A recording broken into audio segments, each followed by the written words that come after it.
Welcome into another edition of Prep Preview here on CISN TV. I'm Trent Condon. Glad to have you aboard with us as we get ready for week 2 of the Iowa high school football season. We have 3 games streaming here this week on CISN TV. West Des Moines Valley makes their way over to Southeast Polk to take on the Rams. Ankeny versus Ankeny. Centennial against the Hawks will be our second game. And Dowling Catholic over at Valley Stadium, they'll welcome in Waukee Northwest. Northwest making the short drive over to Valley Stadium for the second straight week. This time, they'll face off against the Maroons. We'll get into those games coming up here in just a little bit. But before that, let's take a look back here at week 1. Our look back presented by our friends at Fairway. Let's kick things off. It was the headline matchup of the weekend, number 1 versus number 2, Waukee. Check that. Southeast Polk, the number 1 preseason team, against Dowling Catholic. Though the Maroons didn't win a championship a year ago, ending their 7-year reign at the top of the 4A class, they were a semifinalist a year ago and a very good team coming back for head coach Tom Wilson. But early on, there was an injury that was making headlines as their quarterback, Jackson Smolik, went down with a collarbone injury. He's going to be out now for multiple weeks, so they had to go to the backup. It was a back-and-forth affair. Early on, Xavier Wamka, he made a touchdown to give Southeast Polk the lead. Dowling Catholic came back, and then late in the game, they were driving what looked to be a possibility of the go-ahead score and the victory. Xavier Wamka again came up big as he had an interception in the end zone, setting things up for what turned out to be the final play of the game. A Hail Mary lined it up, threw it into the end zone as Jackson Daly, the lefty quarterback for the Rams, chucked it to the end zone. Wamka came down with the football and a walk-off 13-7 win for number 1 Southeast Polk. It was physical. It was hard-hitting. It was everything that you'd expect out of a number 1 versus number 2 game. Certainly lived up to the billing there. Game I was at last week, if that wasn't the headliner, our game certainly was, as Valley welcomed in the new high school from Central Iowa, Waukee Northwest. The Wolves came in, not sure where the expectations were going to be. They played incredibly well during the first half of that game. Jumped out to a 14-5 halftime lead, and then the Valley Tigers woke up in a big way. They scored 3 touchdowns in the third quarter, reel off 23 consecutive points, and looked like they were going to coast into the win as they led it 28-14. But Coming right back, it was Waukee Northwest. They put a touchdown on the board, fouled it up with a punt block for a touchdown, tied it up. We went into double overtime. Both teams traded scores in the opening overtime period. Then in overtime number 2, Valley had the football first. They go into the end zone. They take the lead and the extra point by 7. Waukee Northwest responds again. It's 42-41, and then the decision is made. Corey Kapatich in his first game as the head coach for Waukee Northwest. He says, let's go for 2 and go for the win. A beautifully drawn up play as you watch the replay of it, a ball that if it's just floated, it's a 2-point conversion. Instead, Jay Moore is there for the Valley Tigers. He knocks the football away and gives Valley the victory, 42-41, an absolute epic performance out of the defense and more off the edge, making the play to win it for West Des Moines Valley. And finally, we also had Ankeny and Waukee High. This one was a laugher. All Ankeny, the defending champions, flexed their muscle once again as they raced to a 49-0 victory over Waukee. Ankeny, we knew they were going to be very good defensively. That certainly showed up in a big way, but the offense, with a lot of new names out there, they were rolling as well. Ankeny wins it, and they move up now to number 2 in the latest rankings from the Iowa High School Athletic Association and Des Moines Register, as they are number 2 now behind Southeast Polk. A lot of good football, and that's not all. We also saw a couple of teams here from Central Iowa move outside the area and get victories. How about Urbandale as they made their way over to Bettendorf to take on one of the best programs historically at the big school level, the Bulldogs of Bettendorf. They went there, their defense traveled, and they won that football game by a score of 13-3. Also, Johnston, they picked up a victory against Cedar Falls as they won that one 28-22. They're newly into the rankings. Both those squads, they're playing at a high level. Waukee Northwest also in the rankings as they come in even off the loss at number 10. You can take a look at the rankings from the Des Moines Register and Iowa high school football here across the state and, of course, in Central Iowa. As we look forward, what we have coming up this week, again, 3 games happening here on CISN. It'll be West Des Moines Valley at Southeast Polk, Ankeny Centennial against Ankeny, and we will also bring you Dowling Catholic as they face off against Waukee Northwest. All you got to do, go to YouTube, search CISN TV. You'll see a link for each and every one of our games that we have coming your way here this evening. We're going to take a quick timeout.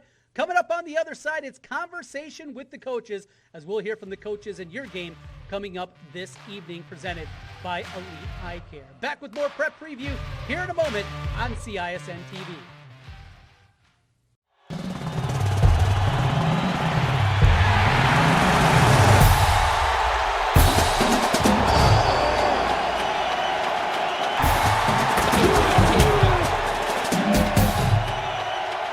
A business name is important, sure. For one, it's how we connect with you, find you, and do business with you. But what's behind the name matters more. Roshan Corporation of Iowa is now Graphite Construction Group. We're building offices, retail centers, tenant improvements, schools, and more. But the most important thing we build, our relationship with you. Let's get started on your construction project. Visit us at graphitegrp.com. Holt's Plumbing and Heating continues to be one of Central Iowa's fastest growing plumbing, heating, and cooling companies. I'm proud of what we've accomplished at Holt. Our team is leading the way in providing the latest in home comfort solutions, and we have fun doing it. Our passion is to be the clear first choice for all your plumbing, heating, cooling, and home service needs. But at the end of the day, a job well done and a happy customer means everything to us. Just one more reason why more and more Central Iowans are saying, let Holt handle that. If you plan to buy a franchise business or you're thinking of starting a new franchise, there's a lawyer right here in Central Iowa that can help you through the process. Rush Niggett of Brick Gentry Law PC has set up an affordable service to help individuals considering buying or starting a franchise business. Learn more online at rushonbusiness.com. Let Rush Niggett help you buy or start your franchise. Rush Niggett, the franchise lawyer with Brick Gentry Law PC. It's good to have Rush on your side. Shop WaukeeChevy.com. Schottenkirk Chevy Waukee has over 375 pre-owned vehicles. All makes, all models. Inventory changes daily. WaukeeChevy.com.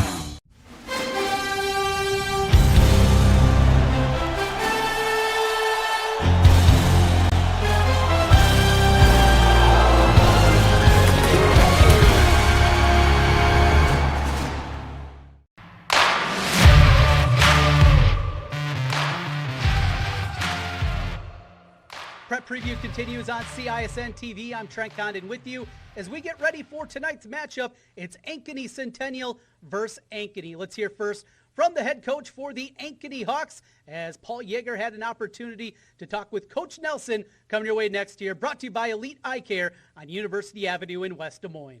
All right, here on the Pregame Show, Coach Rick Nelson, head coach of the Ankeny Hawks, 1-0. What'd you think of last week's game against Waukee? I thought our defense played really well. I thought our kicking game did really well. Offensively, we had quite a few penalties, just some mental things we need to get fixed. I thought the kids up front blocked pretty well. We just had some mental errors that we need to get cleaned up. One thing, defensively, you get the pick six to start the game. Defensively, it seemed like you threw a pretty good game.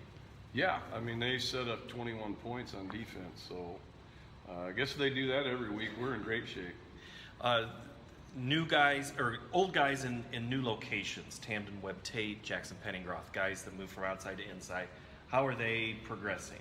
I think they'll get better each week. They're good players. They can cover more field now, so they can't run away from them, or they'll be in more plays. So that's why we moved them. Just thinking that they could cover more field, being inside, and they could go sideline to sideline. And defense is something, when you look at tape of Centennial, they threw the ball, which is a little uncharacteristic of what they've traditionally done. There's always the head fake in this game, or any game, of this is what we show you on tape, this is what we might do. You always have to be prepared for everything. But what did you see on tape that you think you have to prepare for? We're just looking at the last 2 years we played them. We're not going to pay a whole lot of attention to what they did at Indianola. And that's, but it is something you do have to look at, though. We practice that every day against ourselves. So they've had all summer and all camp to go against that kind of offense. So we're preparing for Centennial's offense, the wing tee. That has been a hallmark of theirs, and so you've figured out how to defend that. And like you said, go back a couple of years. Your offense getting ready for this game. It seemed that there was a couple of times that maybe not every wheel was moving together. How do you try to get everybody down the road together?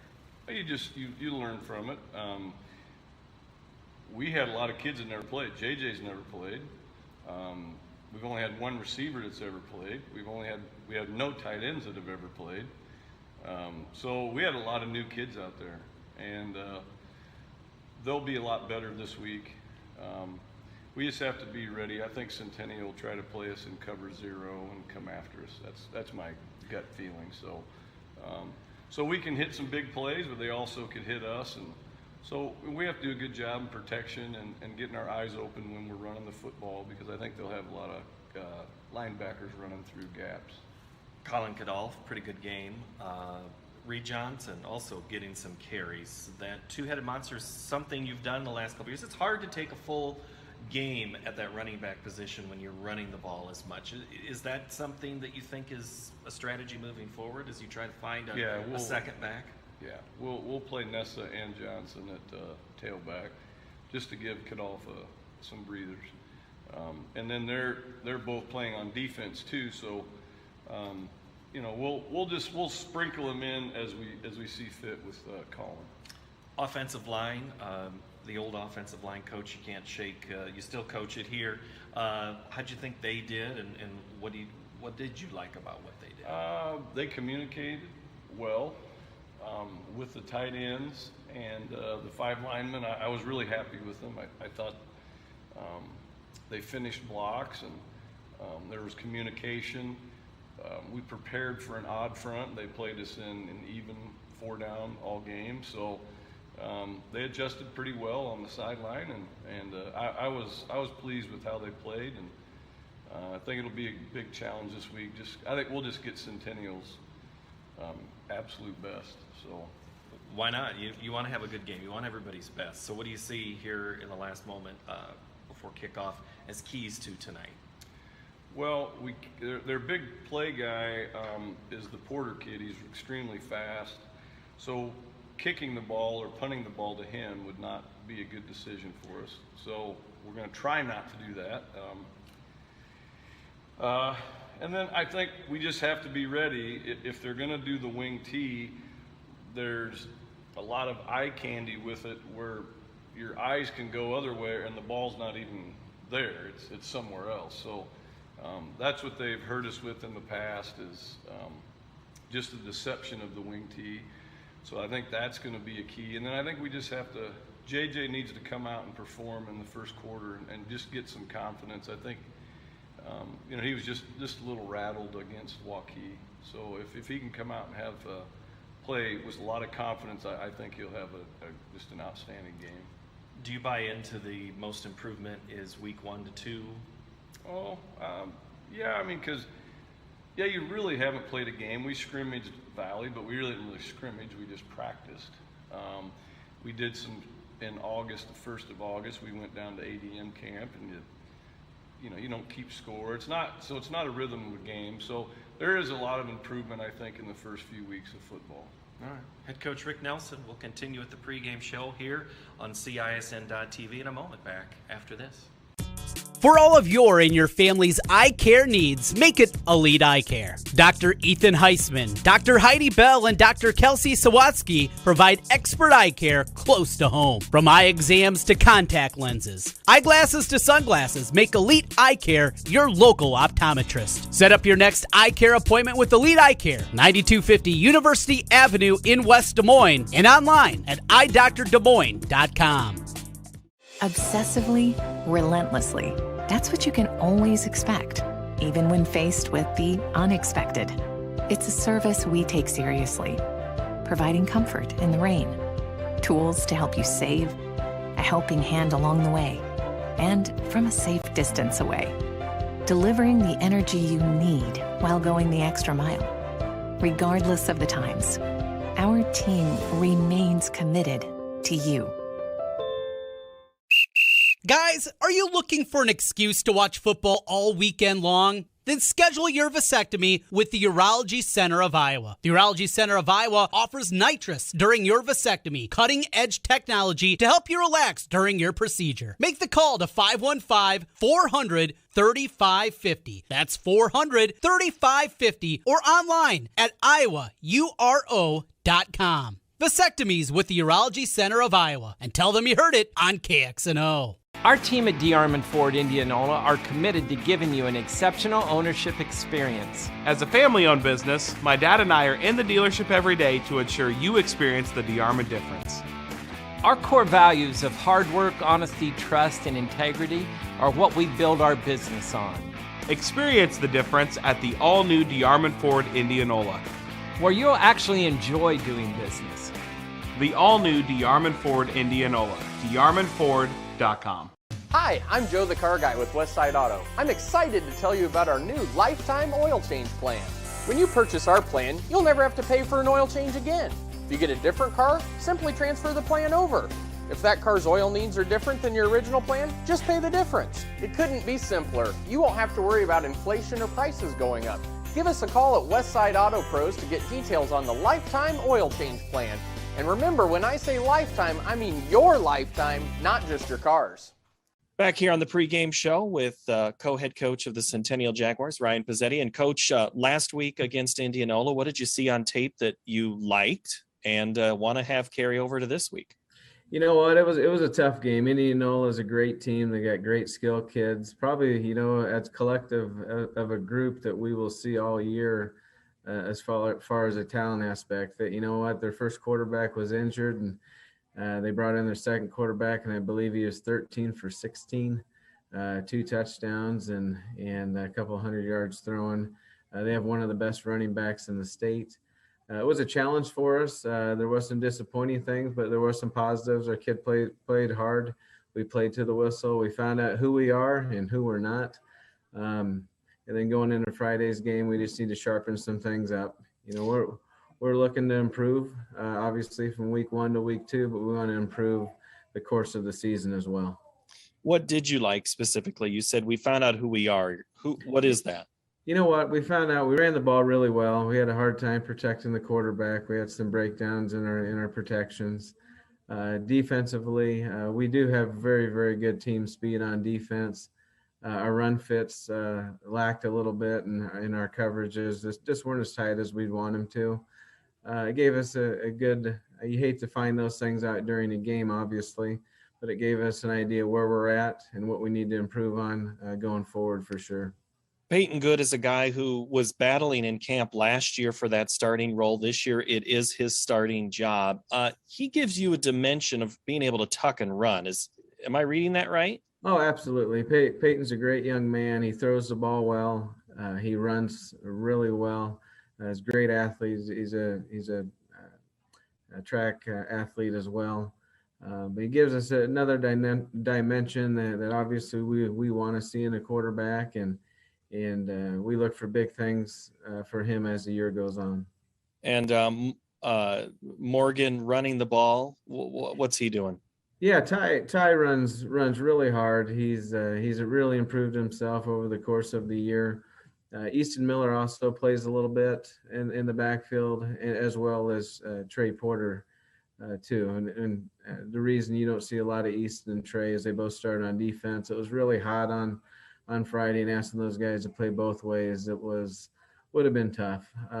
But as the year goes on, I think we'll sprinkle all those guys in to get their carries. On the defensive side, you face a lot of athletes. You got to face a bunch of athletes again this week. That's probably as good of a test for this game as you don't necessarily always plan the way the schedule is, but they really got you ready for this week, Indianola. Oh, absolutely. Ankeny always has a nice offense. They have really good skilled kids.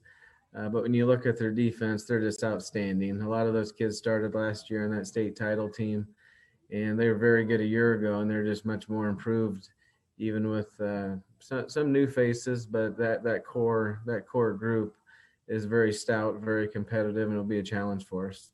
New faces and new uniforms, but you've got guys that the defensive side. You know about the offense, but your offensive side, your linemen, you don't have a senior back on the front offensive line. How did those young guys step up under the Friday night lights? You know what? They did a good job. In the run game, I thought they did really well. In the pass game, they did struggle a little bit, and that was a focus all week going forward.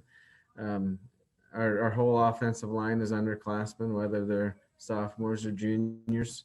As a team collectively, I believe we started 14 underclassmen last week, which is tough. Doesn't matter who you're playing at any level. When you're playing young kids, sometimes it gets really tough on you, and it was on Friday. But with those young kids, from week to week, they're gonna improve, and we always say, they're gonna catch on sooner or later. It's just hopefully it's in the first 3 games. Fun game tonight. This is always a packed house. What do you look forward to in playing this crosstown game? It's just a good atmosphere for the community. We look forward to it as, it's a football community in the fall, no question about it. And, just to see the people come out and support these kids is a very special moment, and it shines bright. Lastly here, what do you see as keys tonight for victory for the Jaguars? We're going to have to sustain drives. We need to run the ball, protect the passer, play good defense, and we can't give up big plays. All right. Ryan Pazzetti, co-head coach of the Centennial Jaguars. Thank you so much, Coach. Hey, thanks a lot. Thanks to all the coaches for joining us here this evening on CISN Prep Preview, brought to you by Fairway. Our Conversation with the Coach series is brought to you by Elite Eye Care on University Avenue in West Des Moines. Thanks to the great doctors there for their continued support of high school athletics. We'll come back. Final thoughts on your football game. Kickoff right around the corner. We got 3 games here tonight on CISN TV. Stay right there. More Prep Preview brought to you by Fairway in a moment.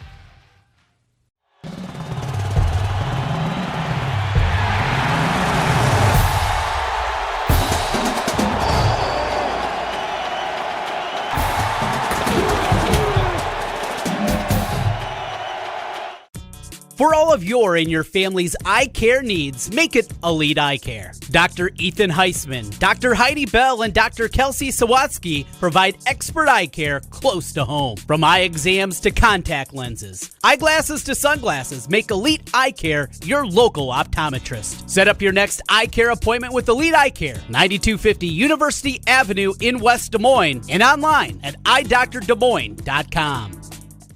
Hi, this is Chris from Fireplace Superstore, and you've probably noticed there's shortages on most everything in the market today. Well, Heat and Glow has helped us out this year, and they are focusing their energy on their gas fireplace inserts. So if you've got a drafty old wood-burning fireplace and you want to get it retrofitted into a beautiful, high-efficient gas fireplace, come see us. We will have product to sell you. Heat and Glow gas fireplace insert from Fireplace Superstore, 109th and Douglas in Urbandale, just west of Homeacres.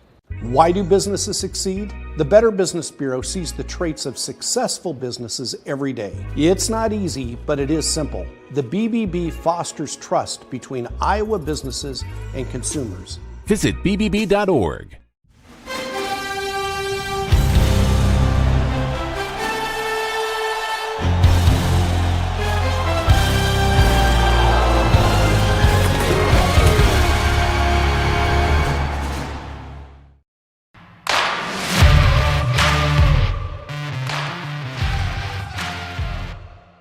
Trent Condon back with you one final time here on CISN Prep Preview, brought to you by Fairway. As we look at our 3 games coming up this weekend, still a lot more going on across the state. Let's take a quick peek around. Here's some of the other games we'll be keeping an eye on this evening. We start with Des Moines North off a victory for the first time in a long time.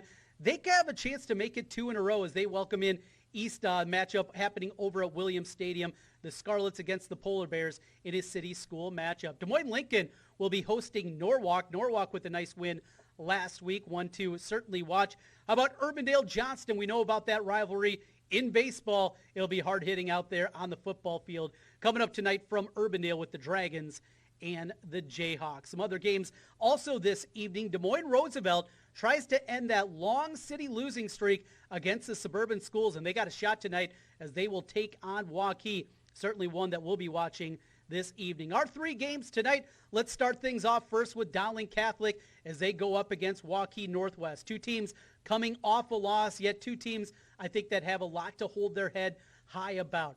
Going to be a long road to hoe. We'll see what happens with Jackson Smolik, the quarterback for Dowling Catholic, just how long he's going to be unavailable for the Maroons. Jake English, though, the quarterback that came in place of him. Now a full week at practice. I think you're going to see a big jump forward out of him this week for the Maroons, and you know how stout that team is going to be on the defensive side of the football. It's Ankeny versus Ankeny. Centennial against the Ankeny Hawks. Matchup I'll be with Paul Yeager with this evening. Should be a fun one out there. Centennial, they took it on the chin last week against Indianola, but nothing better than to have your rival to get your attention for week number 2. The Pazzetti coaches, they've seen a lot over there along with that staff for Centennial. Expect big leaps out of them. Ankeny, great defense, and the offense continue to show strides with a lot of new names out there. We'll see what happens in a rivalry matchup here tonight. And now West Des Moines Valley, they'll get their shot against number 1 as it'll be Southeast Polk back at home for the 2nd straight week. Another school from West Des Moines making their way over there. We have all 3 of those games here for you here tonight. Let's go to the field as we bring you Ankeny Centennial against Ankeny. It'll be myself, Trent Condon, and Paul Yeager in the battle of the Jaguars and the Hawks.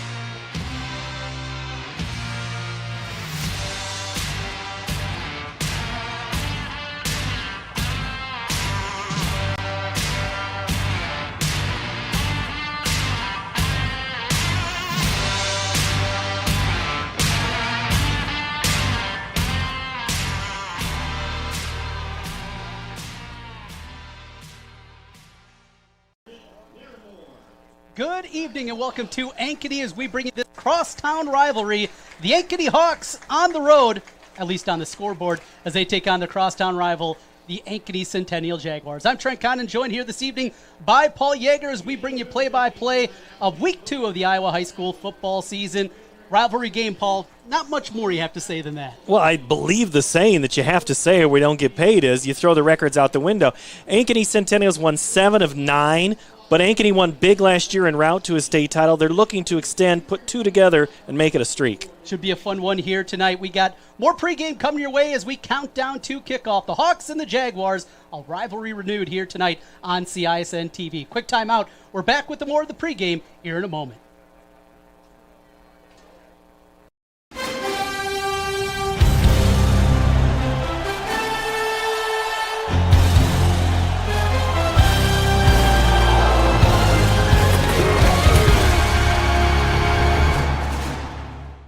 Obsessively, relentlessly. That's what you can always expect, even when faced with the unexpected. It's a service we take seriously, providing comfort in the rain, tools to help you save, a helping hand along the way, and from a safe distance away, delivering the energy you need while going the extra mile. Regardless of the times, our team remains committed to you. If you plan to buy a franchise business or you're thinking of starting a new franchise, there's a lawyer right here in Central Iowa that can help you through the process. Rush Niggett of Brick Gentry Law PC has set up an affordable service to help individuals considering buying or starting a franchise business. Learn more online at rushonbusiness.com. Let Rush Niggett help you buy or start your franchise. Rush Niggett, the franchise lawyer with Brick Gentry Law PC. It's good to have Rush on your side.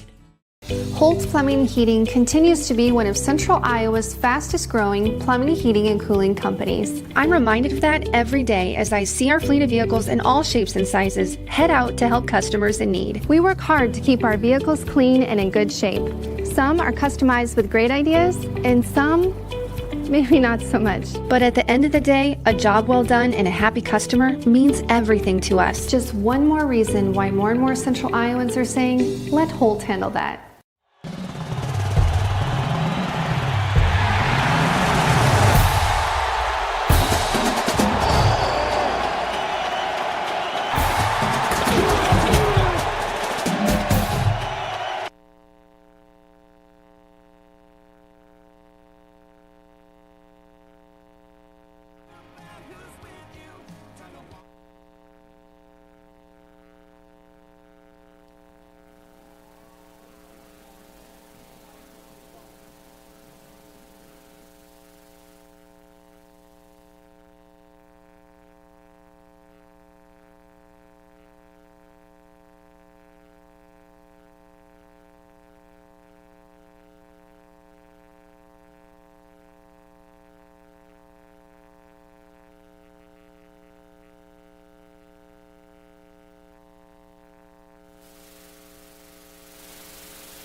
Play-by-play here on 96.9 The Bull. I'm Trent Condon. Paul Yeager here with me as I make my way north in our Central Iowa game of the week. Last week it was West Des Moines Valley and Waukee Northwest here.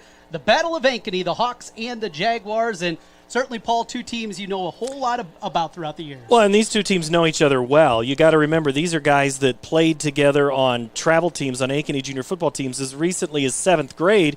They grow up to each other. Some even played on the same team last year. Each team has 3 guys that were north or south, south or north a year ago, and the big one is the guy who's going to line up under center. Really, he's not going to be under center very much, and that's J.J. Cole. A Jaguar last year, a Hawk this year. Last week, not quite the debut he wanted, a couple of drop passes. That's something Ankeny's got to work out in a hurry. A lot of skill position changes for that Ankeny team, but one thing that certainly packed a punch from a year ago in the state championship team, defensively, a lot of returning starters, and they played well in week 1. Coach Rick Nelson loves his defense. He cannot say enough about him, and neither can his son, Nick Nelson, the defensive coordinator. They have both raved about how well they played. They're going to have a big task tonight. The big thing they're going to have to do, Trent, is avoid what's called eye candy. And if you've watched Centennial or the old Ankeny Hawks under Jerry Pazzetti, it's all about the wing tee. It's the misdirection. And a lot of teams over the years have gotten caught up of tackling the wrong guy. You know, you look at the quarterback, you mentioned J.J. Cole. He was in the Ankeny Centennial system last year. not really built for the strengths that he is. He's a big, tall quarterback.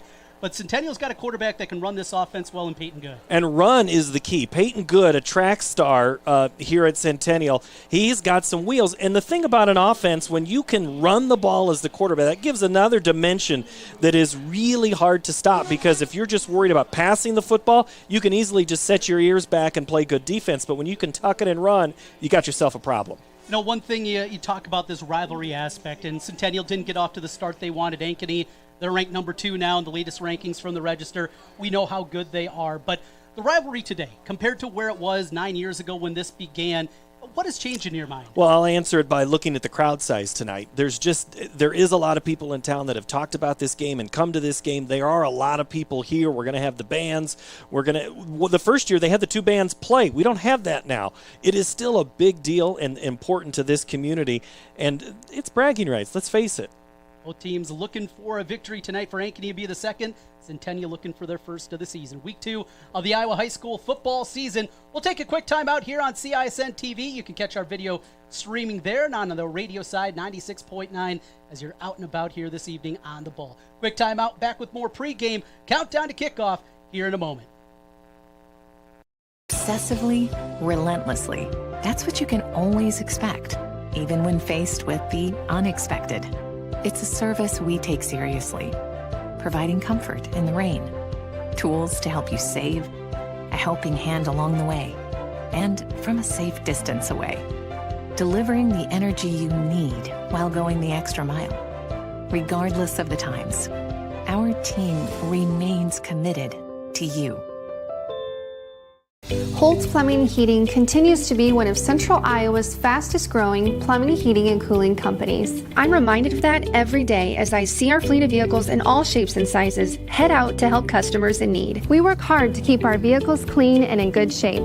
Some are customized with great ideas, and some maybe not so much. But at the end of the day, a job well done and a happy customer means everything to us. Just one more reason why more and more Central Iowans are saying, let Holt handle that.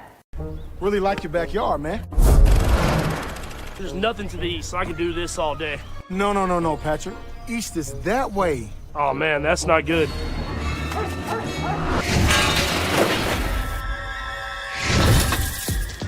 With Hy-Vee Aisles Online, it's easy to order online and pick up everything you or your neighbors might need. Sorry about your hot dogs. All right.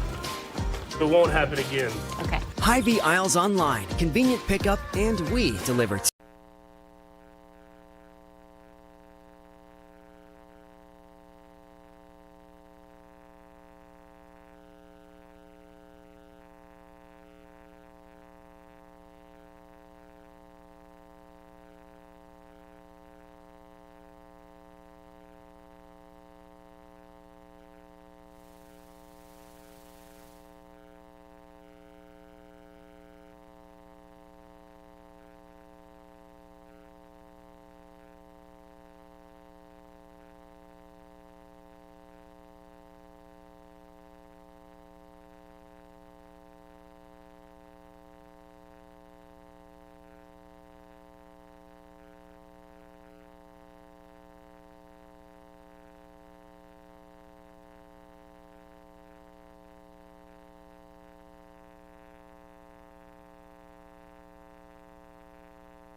Once again here to Ankeny, the middle school, Northview Middle School, the site of the old high school field, and we get ready for the matchup between the Ankeny Hawks. They'll be the road team here tonight, facing off against the homestanding Ankeny Centennial Jaguars. Trent Kahn and Paul Yeager here with you, and Paul, as we get ready for kickoff, Still about 7 minutes away from opening this thing up. Let's take a look at some of our keys to the game coming up this evening, some of the things that you're spotlighting as we get ready for kickoff. If you're the visiting Ankeny Hawks, you're trying to avoid big plays. You've got to make sure you contain and keep everybody in front of you. Be ready, and as we mentioned in the open, avoid the eye candy. And for J.J. Cole, another guy that we've talked about, and everybody's talking about him on both sides, is he's got to have confidence. This is a huge spot to be in when you're only about 16 years old and playing against your former team, guys you knew real well. If you're Centennial, you got to sustain drives. Last week, too many drives stalled out, not enough points on the board for the Jaguars. They got to run to protect the pass and play Big D again. No big play. Sound familiar? Absolutely. It's some of the simplest keys, but they are important every single time. This has also been dubbed the Great American Rivalry Game here, a national aspect that has come to Ankeny. Remember years ago, Dowling Catholic and West Des Moines Valley, they were honored with it. So you see the big football, you see the inflatables around here. Pretty cool here for this great rivalry between the Hawks and the Jaguars. I've seen this game over the years, whether it's Valley, Dowling. They're both great games, and that's the closest one there is in town, I think, right now. Eventually, I think Waukee and Northwest will get there. As long as they play. As long as they play after this year, we got to see them play. This is a big gate. Football's important for activities departments, Trent. So is the excitement of the community. You can feel it. There is hardly a seat to be had on the home side right in front of us. You know, one of the things about Ankeny, win the state championship a year ago, and of course they lost some of the headliners, Arlen Bruce IV, Brody Breck, guys that we knew, Jace Bauer, as good of a quarterback as you're going to find in Central Iowa for my money over the last decade. You got new names out there, but there's still something to be said about that returning experience, guys that have been there before, just knowing what it takes, not to get to the Dome, but to win the ultimate prize. That's got to be a big step up for Coach Nelson. Well, let's talk Coach Nelson. What's he known for, Trent? He's an offensive line coach. Anthony Espino is a 3-year starter at that guard position. He is a captain on this squad. It starts with the offensive line. Drew Monsevice, Ethan Thomas, Ryan Mayer is a new starter, and Joe Kingston. You've got an offensive line. You can usually move and dictate a game. How many times does it come down to the trenches? But you got Colin Kadolf back, arguably one of the fastest, most threatening backs in the state, at least in this part of the area. And Brady McCullough, a lot of teams focus on him, and they're going to. So what does that mean, Trent? That means guys like Jacob Morgan or Will Heinrichs or Maddox Ward, somebody's going to have to step up. Maybe it's in the tight end position. Coaches don't like to reveal too much when they have a rivalry game coming up. I got told this week by one of the coordinators for Ankeny, hey, we haven't shown them anything yet. You just beginning to, and I think Centennial will say the same thing. What did Centennial do more last week than run? They passed the ball. That is out of character for them. So now you got to be thinking, what are we going to do? That's all part of the gamesmanship of this game. Centennial, the underdog in this game, they're going to try to shorten it, and that's something that Coach Pazzetti, power football, run the football. You talked about the eye candy earlier. That's something that they're going to do. How about on the defensive side, some of the things that the Jaguars need to clean up against this very talented Ankeny Hawk offense? Well, you're going to have to rely on Trey Porter, Easton Miller, and Zach English there in the middle. Keegan Adriano and Cole Greider, all those guys, 5 key parts of this team. Trey Porter, again, a fantastic track athlete. This guy is speed. You'll see him on the offensive side as well. Same with Owen Gates, Bo Gerke. But up front, there's a couple of new parts. J.T. Turner is up there at a defensive line. Brody Taggart, Josh Binstock, and Janario Faywan. New parts that have to step up big in this situation. How many times have you seen a game, Trent, where somebody pops somebody early in the mouth and it dictates the entire part of the game? You've got to keep emotions in check. You know, as both teams get their way to the field right now, the heart's a-thumping. A year ago, Ankeny Centennial jumped out early, got a defensive touchdown, but it was all Ankeny Hawks after that one. Jaguars trying to return this favor here in 2021. We'll take our final timeout as we count down to kickoff. Ankeny Centennial and Ankeny. It's our Central Iowa Game of the Week. Back in a moment with more on 96.9 The Bull and our video stream on CISN TV. Business name is important, sure. For one, it's how we connect with you, find you, and do business with you. But what's behind the name matters more. Roshan Corporation of Iowa is now Graphite Construction Group. We're building offices, retail centers, tenant improvements, schools, and more. But the most important thing we build, our relationship with you. Let's get started on your construction project. Visit us at graphitegrp.com. For all of your and your family's eye care needs, make it Elite Eye Care. Dr. Ethan Heisman, Dr. Heidi Bell, and Dr. Kelsey Sawatsky provide expert eye care close to home. From eye exams to contact lenses, eyeglasses to sunglasses, make Elite Eye Care your local optometrist. Set up your next eye care appointment with Elite Eye Care, 9250 University Avenue in West Des Moines, and online at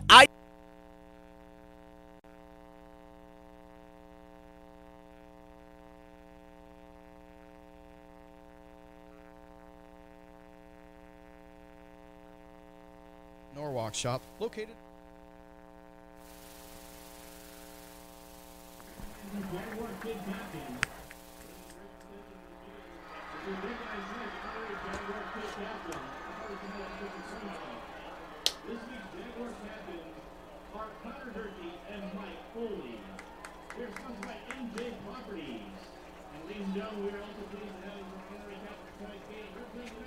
Memorabilia and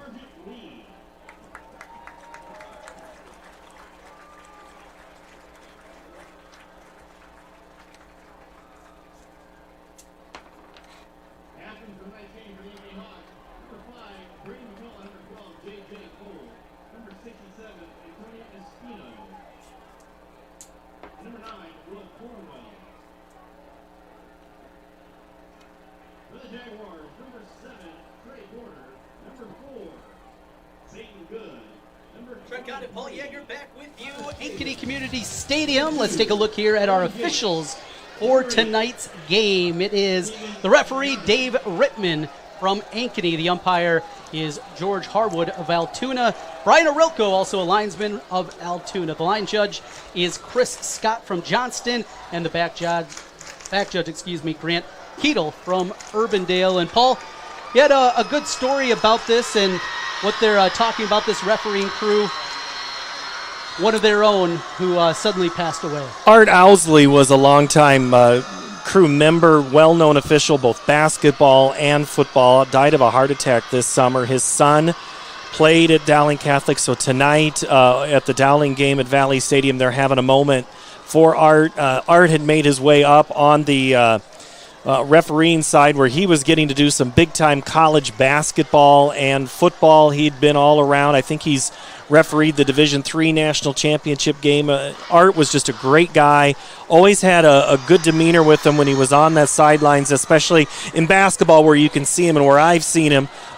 Greatly going to be missed, and I know that this crew will be thinking of their friend Art for a lot of time to come. Go down to the field right now, as you see on the video screen here with CISN TV, and they're going through the pregame ceremonies. Also a member of the military down there with the festivities with the Great American Rivalry game.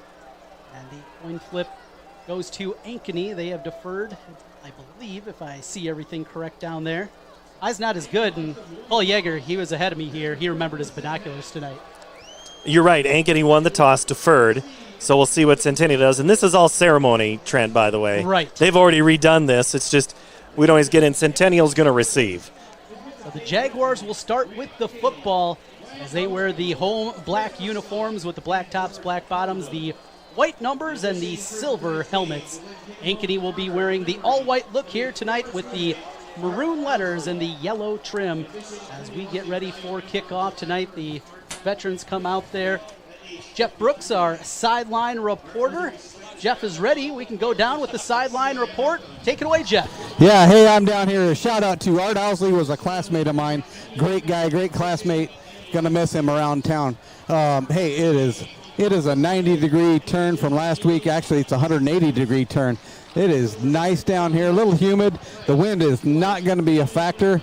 And I'll say right now, let's see who has the motivation tonight to win this game and who maintains that motivation throughout the game to win it and take it to the end. Thanks for Jeff Brooks, our sideline reports here throughout the evening. Paul Yeager, you got the crew up here in Ankeny all buttoned up here.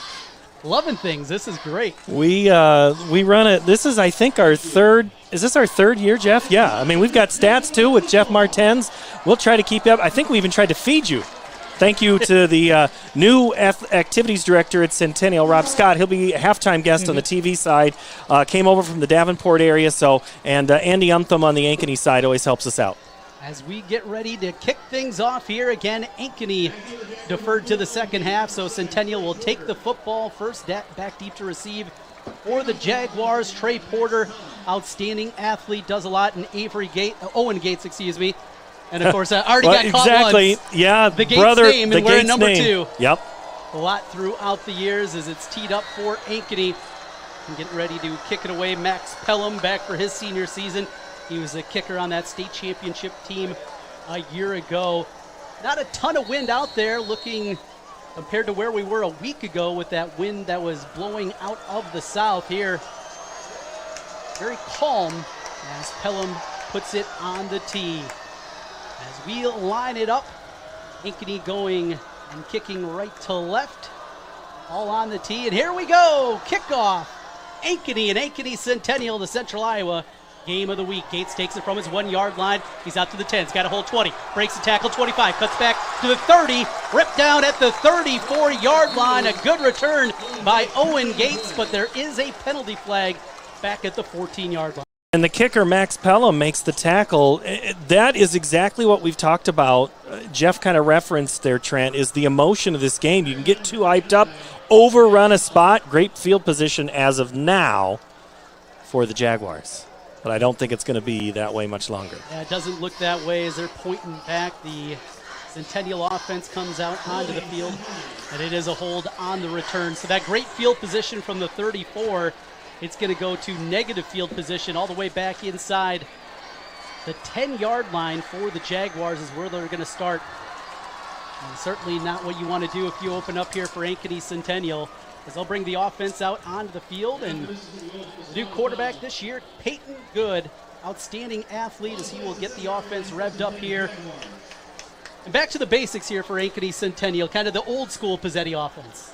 Look at that wing tee. They got Morgan. We didn't get a chance to talk too much about Ty. This guy can run and run well. Had a chance to watch him in practice. Look how he is going to be contained, will be a big key tonight. Out of the gun, here is the opening play. It's a counter as they go to the slot back, coming through, second man through. Picked up a couple out to the 9-yard line. It'll be second down and 8 for the Jags, and the defense right there up front for Ankeny and the Hawks. The defense is usually you just tackle every ball carrier through. They tackled Morgan, but they missed Cahill until he got a yard or two. Camden Webb-Tate, a big part of that defense. He's plugged up in the middle. Sean Gavin, so in on the stop. Second down and 8 for the Jags. They'll go with the dive up the middle and falling forward. Got a yard, maybe a yard and a half, but not a whole lot of running room in the middle against that Ankeny defense. It'll be third down and long. Sean Gavin and Nick Eaton on the tackle. Eaton, one of those guys that was wearing Centennial colors last year in this game, who's now a Hawk this year. Third down, and we'll call it 6 from the 11-yard line. Need to get just past the 18-yard line for a first down. As Peyton Good goes through, talks with his squad, and they'll spread things out on 3rd and 6. 2 receivers right, 1 left. Out of the shotgun, Good puts a man in motion. Across the formation comes the slot receiver, now lined up in the backfield. They'll go back to the running game, and falling forward, not enough for a first down. Ty Moran picked up a couple. He needed 6. It'll be 4th down, and the punt unit will come out for Ankeny Centennial. Jackson Penningroth, the great outside linebacker, now moved to inside this year. Read that one the whole way. He did not fall into the eye candy trap and kept his eyes on Morgan there. 4th down opportunity as the Jags trot out the punting team. Used a couple of punters last week, both Hudson Simon and Caden Kaiser got punts away here in week 1. There's a punt, got a spiral to it out near midfield. Picked up at the 48-yard line to the 45 and drug out of bounds. Good field position for Ankeny after the return for the Hawks, number 22, Reed Johnson. First down and 10 in Centennial Jaguar territory already for Ankeny, and about as good of a start as you could hope for. Gabe Weedman, the tackle, but we do have a penalty. So both teams with a, looks like a special teams penalty to start. This one sits at the 30-yard line. there, Trent. Last week, Ankeny, they didn't get punted to first. They had a pick six. Reed Johnson took that in for a score. The first punt only went about 5 yards and was returned for a touchdown by Simonson. So already a different scenario than last week. As they walk off the penalty, the officiating crew comes together. It'll be a personal foul to call on the return. So instead of starting in Jaguar territory and move it back 15 yards, and Ankeny will start. Still good field position for them, though, at their own 40-yard line. 1st and 10, and the offense comes out. The new quarterback, J.J. Cole, big 6'6" frame. He is tall, and he has got a strong arm. Already offers from Iowa, Iowa State, and Florida State even before he began this season. If he's running at 90 miles an hour, his teammates have got to be close to him. That was kind of the issue last week. He was trying to play a lot faster. Let's see how he adjusts and settles in this first drive. Shotgun formation, 2 receivers right, 1 left. From the gun, Cole looking to throw, and he's going to take a shot. Up the field, one-on-one coverage, incomplete. Overshot his receiver as he was looking for Maddox Ward up the sideline. Good coverage out there, and it's 2nd and 10. Trey Porter running stride for stride with Maddox Ward. That's almost the exact play that the offense ran last week first for Ankeny. This time they go it to the far side of the field. Good receivers out there for Ankeny, including Brady McCullough. A lot of people think with his frame he might be a college tight end. Out of the Wildcat, Kadolf on the carry, breaks the tackle, and dives forward out to the 45-yard line, picks up 5. Colin Kadolf, 5'10", 185. Good start for him last week, and he tries to do the same here in week 2. Cole Greider the stop, and there would be one of those different wrinkles that we didn't see last week. Haven't seen Wildcat out of Ankeny in a while. 3rd down and 5 from the 45-yard line of Ankeny as they work right to left across your radio dial. And for those watching on CISN TV, well, you can see it right there in front of you. English has to come out. They stopped it. He has either blood or some equipment issue. They pointed to him and made him go off. Good week for English last week as he had 7.5 tackles in the matchup against Indianola. 3rd down and 5 as the new defender comes out on the field for the Jaguars.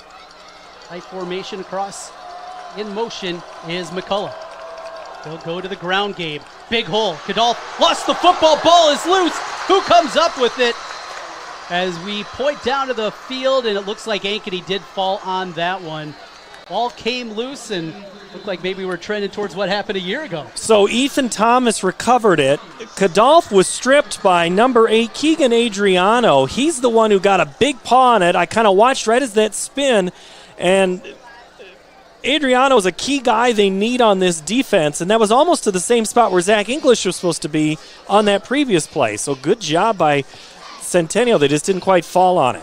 Inside 9 minutes to play first quarter, no score. 1st down and 10, play action. Cole across the middle, overshoots his receiver. Looking for McCullough there on a drag route. A little too hot to handle. That is part of the moving. That was at least a catchable ball. It was just a little tall. But here's the thing, Trent. You talk about his offers. That's because he's got a big-time arm, and that is so hard to adjust and get back to guys that you're not as comfortable with. No matter how many off-season practices you've done, it's hard under these Friday night lights. And they blew the whistle because I talked through the snap of the ball. I should know enough to get you the ball. I knew you back. knew the ref. Sorry. You know this ref crew well.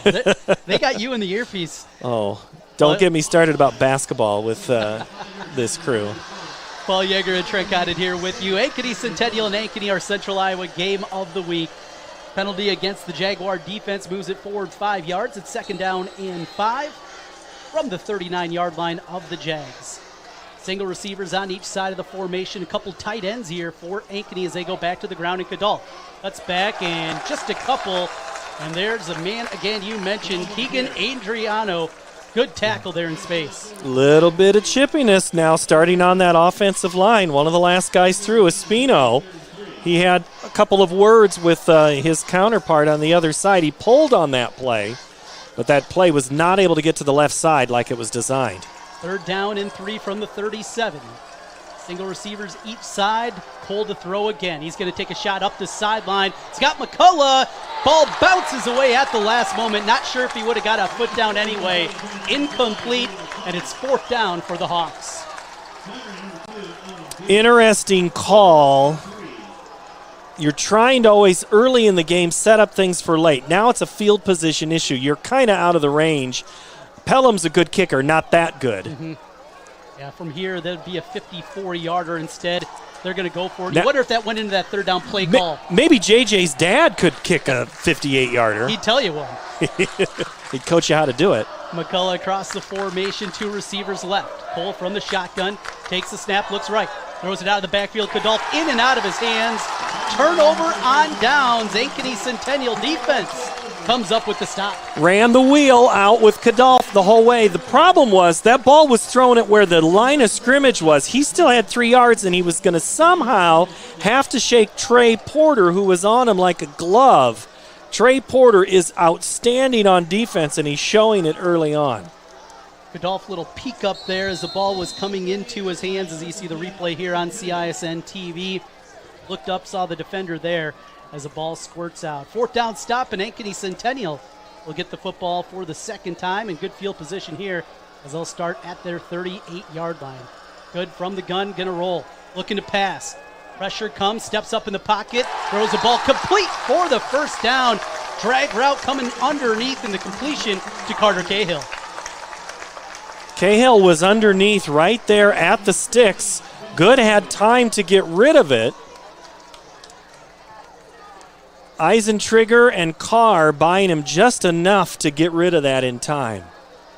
First down from the 49-yard line of the Jaguars. Their first down here of the evening. Single receiver right.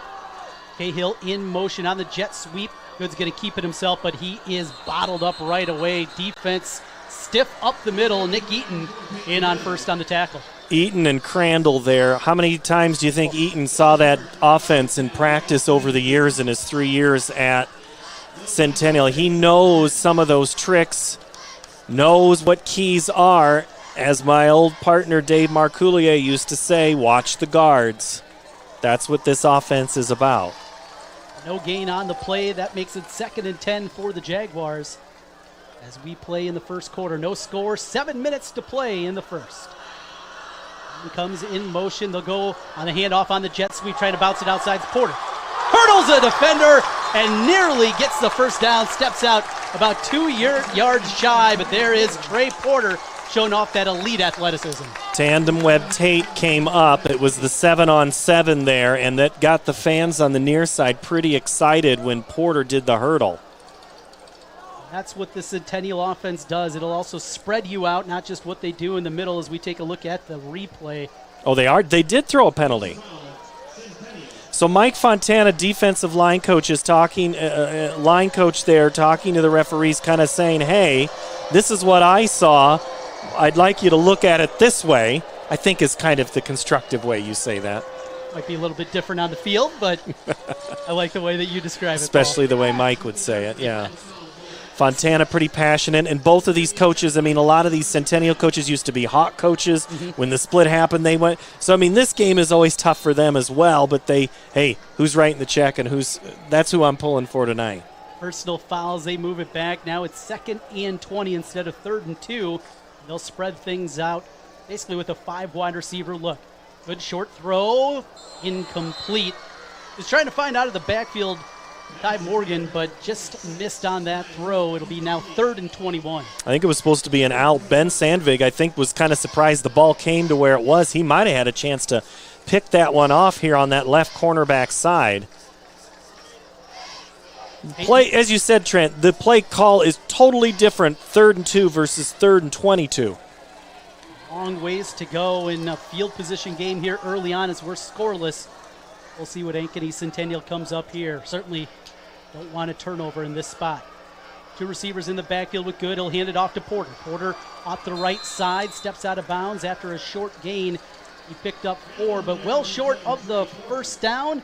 It'll be 4th and long, and for the second time tonight, here comes the punt team for the Jaguars. Sandvig knocked out Porter just enough. That was almost the exact same play they ran that the penalty was called on. And so no yard, 5-yard gain. That doesn't quite flip the field. Let's see if Ankeny can get some type of return here. From the 43, they'll punt it away. Kaiser puts a right foot to it, end over end punt. Fair catch called for and brought in at the 29-yard line. So a 36-yard punt. Go down to the field. Jeff Brooks with a sideline report.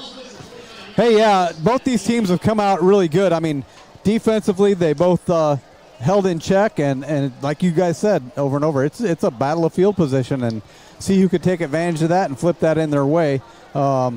We'll see what Ankeny can do here offensively against the Centennial defense, see if they can't get something going maybe on the ground. Thanks to Jeff down on the field. Jeff Brooks with us. Trent Kahn and Paul Yeager here high atop Ankeny Community Field. No score with 6:38 to play. Kadolf on the handoff up the right side, turns the corner. Broken tackle out near the first down stick. He'll be about a yard short, but a hard run again. Colin Kadolf, the first time I saw him extensively last year, I didn't call him a plotter by any means. I know about his track speed, but he's not a guy that looks like an elite track star on the football field, yet he does have that breakaway speed. It is, and he actually had time as a sophomore for a little bit for Ankeny, and then last year with Arlen Bruce, it just was a great 1-2 punch. They'll go right back to him, up the gut, good enough for the first down as he picks up 4. But here's something with Kadolf you got to take into account. The guy has had a hard time completing a full season of action. When you're not as big and strong as maybe some of the other guys and you go more in the direction of speed, it does take a wear and tear. Kadolf last week didn't play the full game. There was some Reed Johnson mixed in there. We'll also see Nate Nessa as well. That also changes the speed of your offense, and it's harder for the defense sometimes to make those stops, and they're keying in on different parts of your offense. Substitution late for Ankeny Centennial defensively as Sam Dietzsel comes into the game, playing up the middle. 5:48 to go. They'll pitch it out to the right side, and Kadolf. He's brought down right away, though. Good pressure up front there as they stop him for a short gain. For Centennial making that tackle, Sam Dietz. Dietz getting a little more action here tonight. And after the tackle, he's going to check back up, and JT Turner will come in. 5:22 left here in the first quarter. Still no score. Ankeny with the football from their own 44-yard line. It'll be 2nd down and 8 as Cole and company look back to the sidelines. He's got 2 receivers out to his right and 1 to the left. Kadolf on his right hip. He takes the shotgun snap. Hand to Kadolf. Left side. Kadolf tripped up after a gain of 4. It'll be 3rd down and manageable for the Hawks offense. Espino was out front for Kadolf there, but it was really the pursuit that had kind of come back in at about the 43. The offensive stats are pretty even, Trent, so far. Ankeny, 32 total yards to Centennial's 27. I believe that the stats kind of play up to what we've seen with our eyes.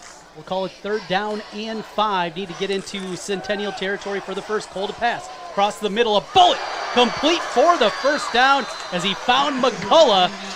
Brady McCullough, he was a big part of that offense, though the 3rd receiver a year ago. He made some big catches last season, but another penalty flag on the field. Keegan Adriano delivered quite the hit, or McCullough to Adriano, I'm not sure now. Thing is, both of those things are wasted because that is going to be on Ankeny. Personal foul. Oh, face mask. Gosh, those are the things that drive coaches crazy. It's one of those plays that just doesn't need to happen many times. Sometimes your hand gets high, and that very well could have been the case here, but an absolute killer. You pick up the first down, and now you're backed all the way up. So we saw it happen a moment ago with Ankeny Centennial with the football. They had set up a 3rd and 2. Here, Ankeny had picked up a first down, but penalties negate both of those plays as they move it all the way back to the 31-yard line. And off to Kadolf, breaks a tackle and gets to the 38, but he's going to be well short of the first down.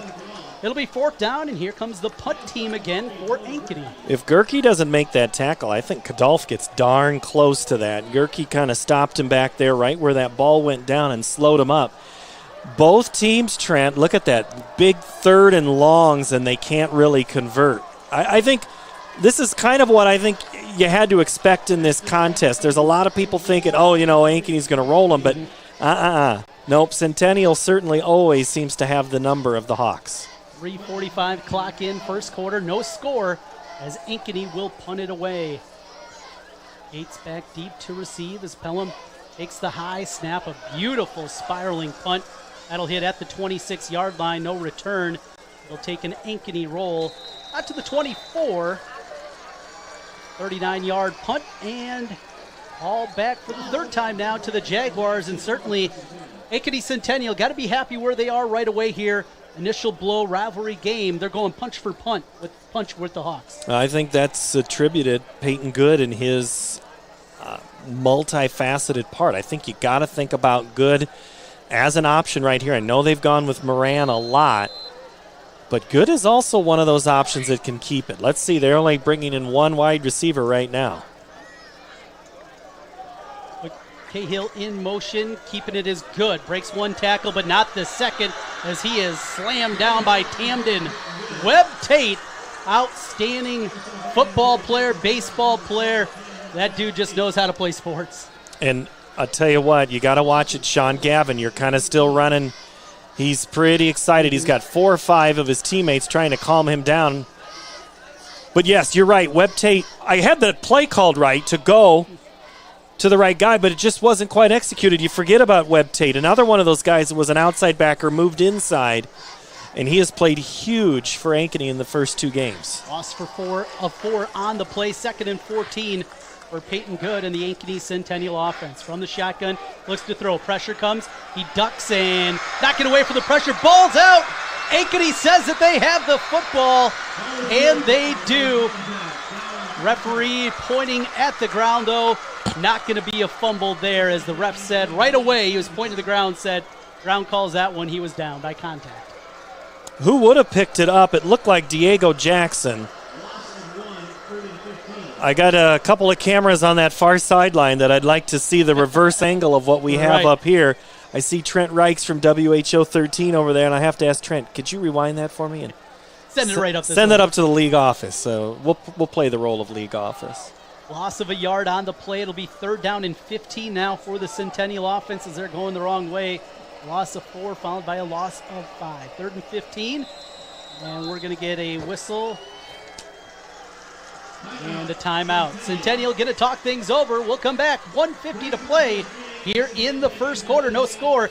Ankeny Centennial and Ankeny in our Central Iowa game of the week. We're back with more in a moment. Buying and selling. If you plan to buy a franchise business or you're thinking of starting a new franchise, there's a lawyer right here in Central Iowa that can help you through the process. Rush Niggett of Brick Gentry Law PC has set up an affordable service to help individuals considering buying or starting a franchise business. Learn more online at rushonbusiness.com. Let Rush Niggett help you buy or start your franchise. Rush Niggett, the franchise lawyer with Brick Gentry Law PC. It's good to have Rush on your side. Trent Condon here for the Urology Center of Iowa. Now's your chance to sit on the couch guilt-free all weekend long watching football while you heal after your vasectomy from the Urology Center of Iowa. The doctors there perform my procedure in less than a half hour. Make the call to 515-400-3550. That's 400-3550 and online at iowauro.com. A guilt-free football watching weekend after your vasectomy from the Urology Center of Iowa.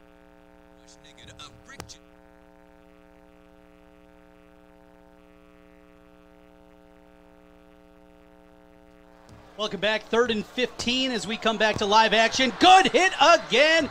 Gavin there on the sack. He was helped out by his teammate Nick Eaton. They double up. And for the 3rd consecutive time, a lost yardage on the play for the Giants. When you don't pass the ball on unexpected downs, that's the type of thing that can happen. Before, Centennial ran just one of those stretch plays with Moran. This time, they kind of felt, let's try to pass it, and Ankeny sniffed that one out well. It'll be 4th and 16 after the sack. With a minute 15 to go. Clock in here in the first quarter. No score in the first. Punt high in the air. That'll hit at the 42-yard line. Take a Jaguar bounce into Ankeny territory. Still rolling and finally grabbed there. Yeah, don't pick that up, dude. As that ball was touched by number 16, Cale Halstead. And now Centennial says that should be our football, and we'll stay with Ankeny. You do wonder there, if he did call a fair catch, that would be a dead ball as soon as he touches it. at the high school level. I did not see a signal for a fair catch, though. Interesting as the refs are talking this one over. They were right on it, but you're right. That's the type of thing, and I can't repeat some of the words I read on lips on the wearing the black and silver, but Ryan Pazzetti, the co-head coach, comes for an explanation, and his dad right there, Jerry, they're asking for a little clarification. Oh, what it is football for Ankeny as they'll get it for the third time at their own 44-yard line. 1st and 10 with 57 seconds to go. As J.J. Cole brings the offense on the field, he's got 2 receivers right, 1 left. Hands it to Kickoff right side. Kickoff cutting through, spinning through, and gets to midfield. Nice gain of 6 on the play for Kickoff, and it's been a heavy dose of Colin here tonight. I got to admit, this is a little nice tonight to be able to not necessarily watch the ball, but watch what the analyst Tim Halber would normally say. Espino and Monsivice pulled on that play. They led it for Kickoff. I let you handle the ball carrier thing, and now I can actually see, oh, that's what they mean when the guards pull. Tight end comes in motion over to the left side. That is Donnie Brown straight. And off Kickoff again, right side. Big hole. Breaks the tackle to 40. 35, 30. Knocked out of bounds at the 20-yard line. A big gainer. 30, the biggest play of the night on either side as Colin Kickoff brings it right to the red zone. Maddox Ward had a good downfield block, and sometimes, Trent, that can be the difference of a 20-yard or a 40-yard touchdown is how good are you blocking downfield. Right there, Ankeny, did a pretty good job and got him an extra 5 to 8 yards. Marked him out at the 21-yard line, 1st and 10. Back to the ground game again, this time right there on the tackle. Good work by Centennial as the crew came forward, and the tackle by Brody Target. Taggart was right there. He came around on that right side, just kind of cheated in behind, but he read it correctly, and when that play got jammed up, he knew what to do. End of the first quarter, no score. Ankeny on the move when we come back. Ankeny and Ankeny Centennial, our Central Iowa game of the week on 96.9 The Bull. And video streaming and CISN TV. We're back here in a moment.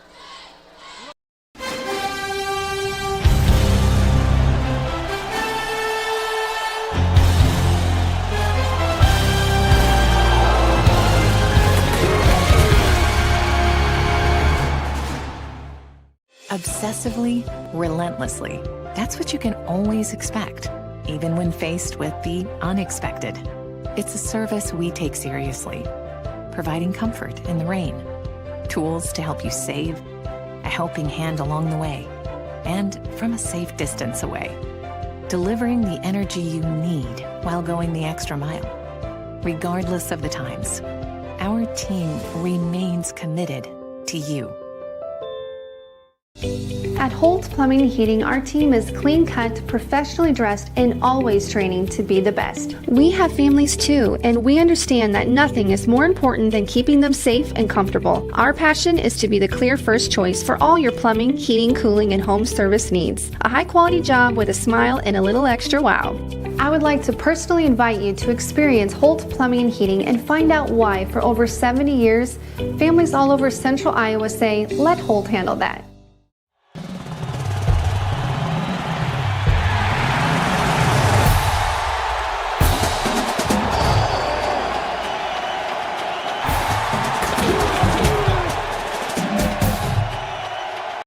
Scoreless says that we are here also at the Dowling Waukee Northwest game. Waukee Northwest on the move inside the 5-yard line in that one. As we start the second quarter, it'll be 2nd down and 10 for the Ankeny Hawk offense, as they will start from the Jaguar 21-yard line. Have some extracurriculars happening out there in the middle of the field. Well, they're honoring different people as part of the rivalry game, and one of the guys they just introduced was one of the assistant coaches or support staff for the Ankeny Hawks, and it's Gavin Sandvig. And a year ago, he watched our games from overseas. He's serving in the military, and he was in active duty, in active status last year. So kind of fun for him to get to be back here tonight. His son is playing, and it's just, that's all part of the high school atmosphere, Trent. You just can't deny some of that stuff. 2nd and 10 for Ankeny as J.J. Cole leads the offense. He's got twin receivers left, one right. Godolph on his right hip in the backfield from the shotgun. He'll take the snap. Play action pass. Looking across the middle. He's got a man out there. Threw it behind. And the ball is intercepted. Picked off in the end zone. The Jaguars stop him again. INT for Centennial. And Ankeny still nothing on the board here as we begin the second quarter. Trey Porter took it away from Brady McCullough. In fact, the ball was thrown just a little bit behind of McCullough, and Porter was more in position because he was behind the play. He had it the whole way. The referee was like 4 feet from it, right on top of that call. That is a way to flip the script. Ankeny marching likely was going to get some points out of that drive, and they come up empty. Cole threw it a little bit off his back foot, and I think that's how that ball sailed behind the intended receiver. As there was a step out there, the INT and the Jaguars hanging tough here as we play into the second quarter. 11:54 to go after the interception in the end zone. It'll be 1st and 10 from the 20 on the touchback with Peyton Good and the Jaguar offense. Second man through, but nothing happening there. Gobbled up quickly by the Ankeny defense. Braden Simonson first on the tackle. I went with the first one, Moran, right through, and that's usually a good option. Let's see how much Cahill does become gets an opportunity here as the night wears on. You have to keep mixing it up. Spread out a little bit more here. Second down and long. A loss of a yard on the play. Cahill in the slot. An extra guy out there. There was no huddle. Good, gonna roll right, looking to throw. Gets away from one defender, still looking up the field. Stops, still looking to throw, and he's gonna be sacked. Well, he was looking for something there, but the secondary of Ankeny, they were all over those Centennial receivers. Webb Tate, Diego Jackson also in there, was Penningroth. But you're right, he made a good move to get open. And I've watched Good run track. I mean, he's got his helmet covers up that luscious blonde curly hair of his that just flies down the track. He was moving right there to get open. That'll make it 3rd and 12 after the sack. Another loss on the play. Been quite a few negatives here for the Ankeny Centennial offense. 3rd and 12, now rolling back the other way is Good. Sets his feet, throws, a bit low. Did it hit the ground? Incomplete as the back judge comes in and makes the call quickly there. Would have been good enough for the first down. Good tried to set his feet there, but always incredibly difficult for a right-handed quarterback rolling out to your left. That's one thing. Always got to make sure of your feet when you're rolling that way. Gavin Rummelhart tried to sell it. Ryan Crandall also did his best sales job. You got to remember here, Trent, last year coming out of camp, if you believed what the Centennial coaching staff told you, Peyton Good and J.J. Cole were even. They were listed as an or in that opening game last year. Good is a quarterback that absolutely deserves and belongs on this field. Kaiser to punt it away again for the Jaguars. Gets this one off. A high punt near midfield. Fair catch called for and brought in at the 48-yard line from Brady McCullough. So Ankeny comes right back out on the field. They get another stop, another 3 and out for that defense. Let's go down to Jeff Brooks on the sideline. What do you have for us, Jeff? Well, like we talked about earlier in the game, man, defense here. I was going to give all credit to Ankeny's defense for setting up the last offensive possession where Centennial intercepted on their defensive end. So let's see if they can hold serve again in Centennial's defense. This is a great game. I'm glad I came tonight. It's a fun one, no doubt. 10-10 left in the second quarter. Godolph up the middle with the carry. He pitter-patters forward for about 3. That'll be 2nd down and 7. Hudson Simon met him at the point of contact, but really it was Ethan Thomas who had gotten past his initial block and got into a linebacker. Last week against Waukee, Ankeny really didn't have much trouble with the line of scrimmage. They were already onto the linebackers. That hasn't happened as much tonight. Pull to throw, bubble screen to the middle. There's McCullough on the catch to the 40. Going to be just short of the first down marker. It'll be 3rd and short. Another flag comes in late. It appeared there. It's going to be I think that's going to be a penalty on Ankeny. I think McCullough did something at the end because Centennial was pointing towards the Hawk Way. McCullough was being brought down by Bo Gerke at that far 40. we've seen plenty of these, what coaches would probably call silly penalties, ones that are just unnecessary, and it's that rivalry component. It is a personal foul against Ankeny, so instead of 3rd and 2, they're going to be moved back 15 yards. I think last week, Trent, Ankeny did not have an offensive score on a drive that they did not commit a penalty. Wow. And this is also back to you just shooting yourself in the foot. Coach Nelson, you know how he just loves penalties. Going to be some paint peeling at halftime. I think that's safe. From the 45-yard line of the Hawks, as they move it back, it is 3rd down, and it'll be another penalty. Everybody was going there. Now, it'll be somebody else that gets the penalty, but if everybody else is moving except for the ball's not snapped, that's actually on the center. Yeah. And 82, Kruger, who's in a different uniform tonight, he was running straight down the field. I think this was all go. And they'll go back to it again from the 40-yard line now. 3rd and 22 for the Hawks. Scoreless with 9:20 to play before halftime. Cole in the pocket now sets up a screen. Gets it to Godolph. Complete, but just a short gain. Another flag comes out late. Now we got bodies flying all over the place. Trying to sell some, perhaps, extracurriculars.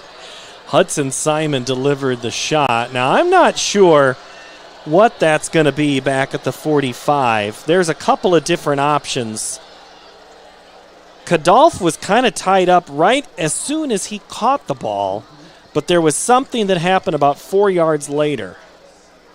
As the referee crew works to sort this out, and the head referee, Dave Rittman, will have the call here for us. A big call here, certainly if it be against Centennial. Doesn't look like it's going to be, though, as Ankeny's moving backwards. Block in the back. Block in the back. Yeah, there's a lot of bodies. It was a long developing play. They'll decline the penalty, and it'll be 4th down. And the stop for the Jags defense once again, and flexing his muscle out there, Brody Targert. And the Jags defense gets it done. Boy, they have taken a huge leap forward from last week to where they are right now. They have, but, again, Trent, it's like it is the cliche of, rivalry games and throw things out the window and throw anything at your opponent. And that's the thing. Centennial feels like they were overlooked, and they are absolutely playing like they belong on the field tonight. Back punting it away. Pelham, an absolute rocket all the way inside the 5-yard line. Gates is going to try to return it. He gets to the 10, to the sideline, knocked out just shy of the 15-yard line. Decent return over there, but grabbing the ball inside the 5 on a punt, always dangerous back there as a returner. Just trying to get an eye on who made that tackle. It looked like maybe it was Brock Adamson on that far sideline. So now if you're Centennial, you've had a little less success with your offense. Ankeny's been able to move the ball a little bit more, but neither team with any points to show for it. 80 yards, for Ankeny, just 16 total for the Jaguars. 8:52 to play in the second quarter. And remember, they were up in the almost 40 range, so penalties have really hurt Centennial. A lot of negative plays in there, a couple of sacks of good as he gets the offense set again here from their own 13-yard line. They'll go up the middle, big hole. 1st down and more, out to the 25-yard line. Beautiful hard run there for Moran. Will Cornwell the stop, and that play was different, Trent, than before. That was a straight-up run up the middle, not necessarily the wing T cross. That was a straight-up run, and you can see the result worked. Ty, a junior, 5'11", 200 pounds. Big guy in that backfield. He gets the 1st down from the 25-yard line. Clock in, 8:23 to play in the second in this scoreless first half. Good, gonna take a shot up the field. It's got a man wide open to the 40, 35-30, still at his feet to the 25-yard line. A big play in the passing game, and here come the Jags. Down that far sideline, it was Chase Shuddy, the sophomore tight end. He was also listed as an or coming into that first week of the season, but Chase comes up big. His dad on the assistant coach side, his dad, former great defensive or a Division III player of his own right. So the bloodline's there. Chase, huge play, big game. Safety late getting over, and he was wide open on the weak side there of the formation as he snuck out. And the big gainer all the way to the 27-yard line. Good going to keep it himself up the middle, still on his feet as he pounds forward inside the 20. Hard running there from Peyton Good. It's a pickup of 7. Right up the middle, same play they did with Moran, except to the left side that time. And now all of a sudden, Centennial has set up a whole lot of offense. Now the question is, Trent, how are they going to stop themselves this time? They found a way to do it so far. Second down, we'll call it 2 from the 20-yard line.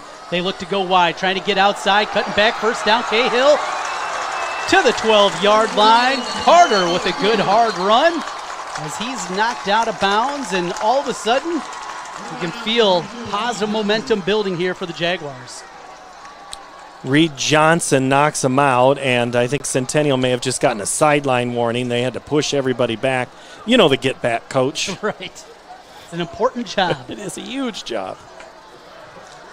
As they move the football forward and move the chains, first down and 10 from the 12-yard line for Ankeny Centennial. Still no score with 7:37 to play, down to 5 on the play clock. Cahill was in motion. The snap was on the ground. Good breaks a tackle and made something out of it. Here comes a late flag, though, on the back end of that play, but the snap rolled back to Good. I think Crandall might get flagged for leading with his head.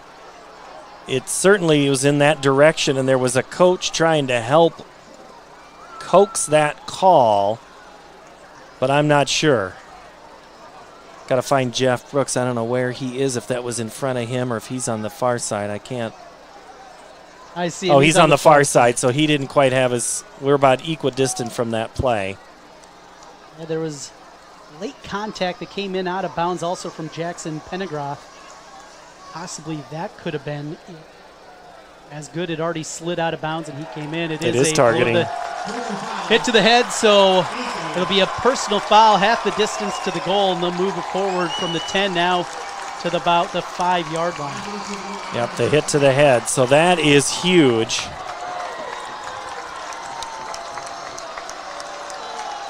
And they're going to mark it, looks at about the 6-yard line, just outside the 5. Ankeny Centennial trying to dent the scoreboard first here tonight. Good working from the shotgun. He's got a single receiver to his right. Cahill the slot back. Morgan with him in the backfield. He'll go to him. Ty, though, can't find anything. He lost a couple on the play as the defense right there for Ankeny. Morgan, another great opportunity that just got blown up at the line of scrimmage. Braden Simonson, Diego Jackson, Sean Gavin up there up front. Second down and goal from the 9. Good works here from the gun. Cahill in the slot on the right side. 2 receivers on each side. He rolls to his right. Now steps up in the pocket, rolls to his left. He's going to tuck it and run. Hit at the 1, powers his way into the end zone. Touchdown, Jaguars. Peyton Good, the 9-yard touchdown run on the scramble. That play, Morgan just kind of nonchalantly went to the right. Good looked to the right, and then you could see there was a huge lane on the cutback there. The athleticism, Paul, you talked about at the top showed up in a big way there for Peyton Good, doing it with his legs. And Ankeny Centennial takes the lead. And an extra point opportunity here. As it'll be Brooks Wee, the left-footed kicker.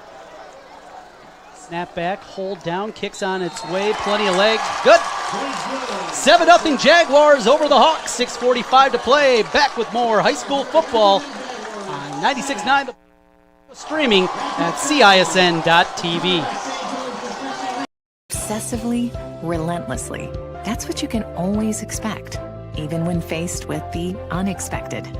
It's a service we take seriously, providing comfort in the rain, tools to help you save, a helping hand along the way, and from a safe distance away.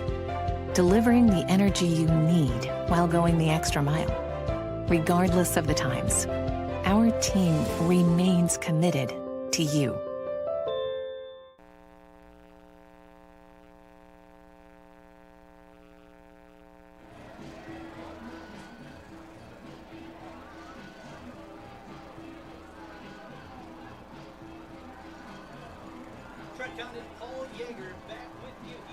Ankeny. The Jaguars strike first on a 9-yard touchdown run from Peyton Good. Extra point is good by Wee. 7-0 our score with 6:45 left to go in the quarter. And we will kick it off for the Jaguars. How about that? A shot. The defense played well. They've turned them over. And now getting on that scoreboard first. You're trying to pull an upset. Feels like that's always so important. As the kickoff on its way from Wee, it'll be grabbed at the 12-yard line by the Hawks up the left sideline. Near the 30-yard line, pushed out of bounds. And some pushing and shoving over there. Ryan Crandall on the return. As we go back down to the field, here's Jeff Brooks. Hey, all credit once again to Centennial's defense this time, setting up that touchdown drive. It was awesome. Ankeny did shoot themselves a little bit in the foot with a lot of penalties, man. I don't want to interview Coach Nelson at halftime, but I will. There's a little rain shower that came through. It might affect how slippery the ball might be now and again. I think that's why that snap was bad earlier. Thank you, Jeff. Jeff Brooks on the sidelines here for us. 96.9 The Bull and CISN.TV. And we got another whistle and a flag that comes in. It looked like Centennial jumped, but they're pointing over there, and maybe could be a penalty on the snap, moving the football on the center. Looks like that's kind of where they're pointing, and it will be a false start against the Hawks. You could see Ryan Mayer put his head up when he stood up and that type of a reaction right there. And Mayer, again, digging yourself a hole. The streak continues. Another penalty on an offensive series. Go up the middle on the run. Kadolf bringing a couple of defenders with him out to the 35-yard line as he picks up 7 on the play. It'll be 2nd down and 8. Good hard running there. Carson Booth, Antonio Espino leading the way. Carson, another father-son, is Dad Adam, the offensive coordinator. Carson playing here on the offensive side. They're going to need some good blocking to keep in this game. Cole looking to throw for the Hawks. Out of time, he throws. Hit as he does. Ball in the air, but well out of bounds. Pressure finally came late. Cole couldn't find anybody up the field. Had time. The offensive line did their job. Just nobody could get open. A lot of those plays have been to that outside sideline. Even if they could catch them, they might not be in bounds. That's Centennial's defense pushing them to the outside, and that's a strategy. We're not going to give up anything in the middle. We'll let you, if you beat us, you're going to have to beat us on the outside. 6 minutes to play in the second quarter. 3rd down and 8. Cole rolls out to his right, looking up the field. Penalty marker comes out, throws it to the middle. Ball tipped and deflected out of bounds. Nearly intercepted by Ankeny Centennials. Keegan Andriano, but a penalty flag. It'll be 4th down. Looked like something against the Ankeny offensive line, though. I think everybody wearing black was yelling hold. I'm just going to use that as an indicator of what maybe just happened. When we can hear it up here from the sideline, you know it's got to be something pretty egregious, and it is. It'll be declined. It'll be 4th down and 8, and it'll be the punt team once again for the Ankeny Hawks. That the Ankeny Hawk offense, Trent, was a lot of height put on them, and maybe a little bit of pressure here. As it's just 3 and out. It's another thing. Just not a clean drive. From the 35-yard line, they will punt it away. 2 returners back deep for Ankeny Centennial, including Carter Cahill. Snap back, right-footed punt from Pelham, a high one. Fair catch is going to be called for and grabbed at the 30-yard line from Owen Gates. 5:42 to play in the second quarter. 7-0 Ankeny Centennial leading Ankeny. An upset brewing here on rivalry night, Paul. I don't know. Ty Morgan has been good, but 48-yard pass completions help you too. Chase Shuddy, that was big on that last drive. That's going to give Good a lot of confidence.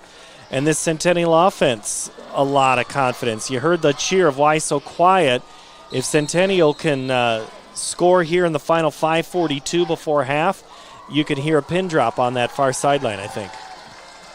They'll start from the right hash. Will the Jaguars? They move right to left across your radio dial and on your video screen here on CISN. 5:42 to play as the offense comes back out again. Peyton Good. This time he touched the football. It ended the 9-yard touchdown. This time he'll keep it himself up the left side. Brings a couple of spins through a tackle. Still on his feet. 40 to midfield. 40, 35. Big play again. Peyton Good. Paul, you mentioned in the first quarter, want to see more of Peyton Good with the ball in his hands. It happened there once again. Pretty sure when you go back and watch that on tape, you're going to see how Ankeny did not wrap up. Ryan Crandall came in, lowered the shoulder, but didn't wrap up. And you can use that momentum if you're good on your feet, and Peyton Good just proved it right there. He is such a physical runner. You're right, as we see the replay on CISN, spinning through. Good, compact, powerful. And a big play again for the Jaguars, up to 134 yards now with total offense after that big run. From the Ankeny 33-yard line, Centennial football. Good from the shotgun. Going to go back to the ground game. Here's Morgan right side. He breaks another tackle. He's near a first down, and they'll give it to him to the 22. Big offensive line working hard out there for Ankeny Centennial. Will Cornwell finally sent him head over heels, but that was sealed on that offensive line. Kevin Jones, Bo Carr, Bennett Griffin, Tyler Eisentrigger, and Riley Keller starting to figure out what to do. No seniors on this offensive line for Centennial. Now it's no problem. The rain continues to come down here, now picking up. Centennial inside of 5 minutes with the football in a 7-point lead. Good. Rolls to his left, looking to throw. Ball deflected, incomplete, in and out of the hands of Cahill. But first touched out there by the Ankeny defense, and Gavin got a paw on it. I think he got that right up, pushed right up into it. And Centennial's just lucky that there wasn't another defender coming in that could have grabbed that flutter of a pass. 4:51 left in the first half. Centennial leading 7-0 with the football in Ankeny territory as they're at the 23.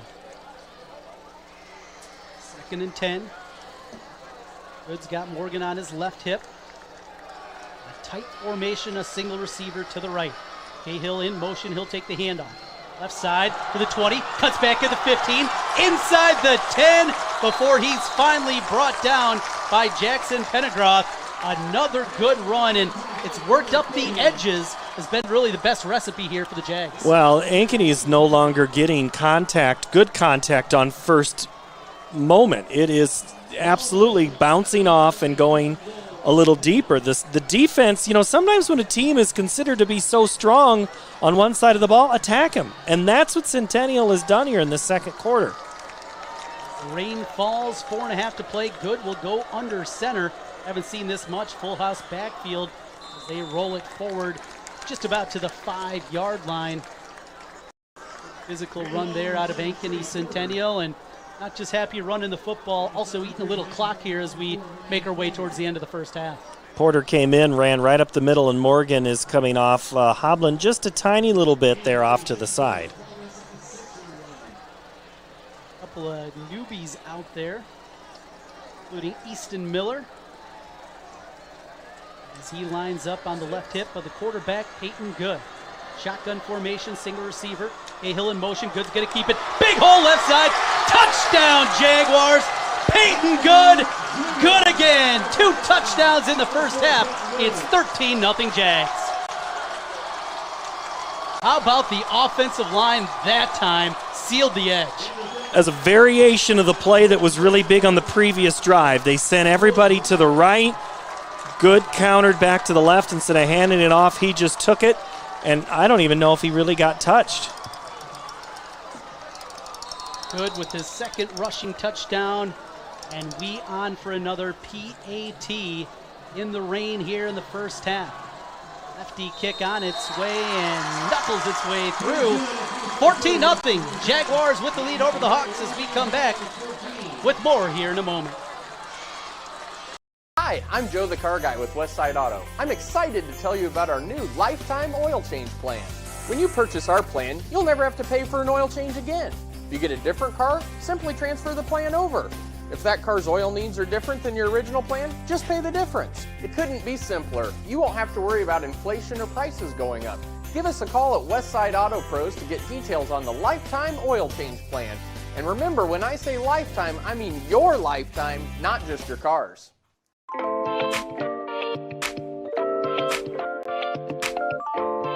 Hi, this is Chris from Fireplace Superstore, and if this year is anything like last year, folks are going to be coming in early to get things for their houses. Come in now and beat the rush, and Heat & Glow will help you out with some special promotions on gas inserts. We'll be doing up to $200 off on our gas metal inserts to retrofit into your drafty old wood fireplace. Come early, beat the rush. Fireplace Superstore, 109th and Douglas in Urbandale.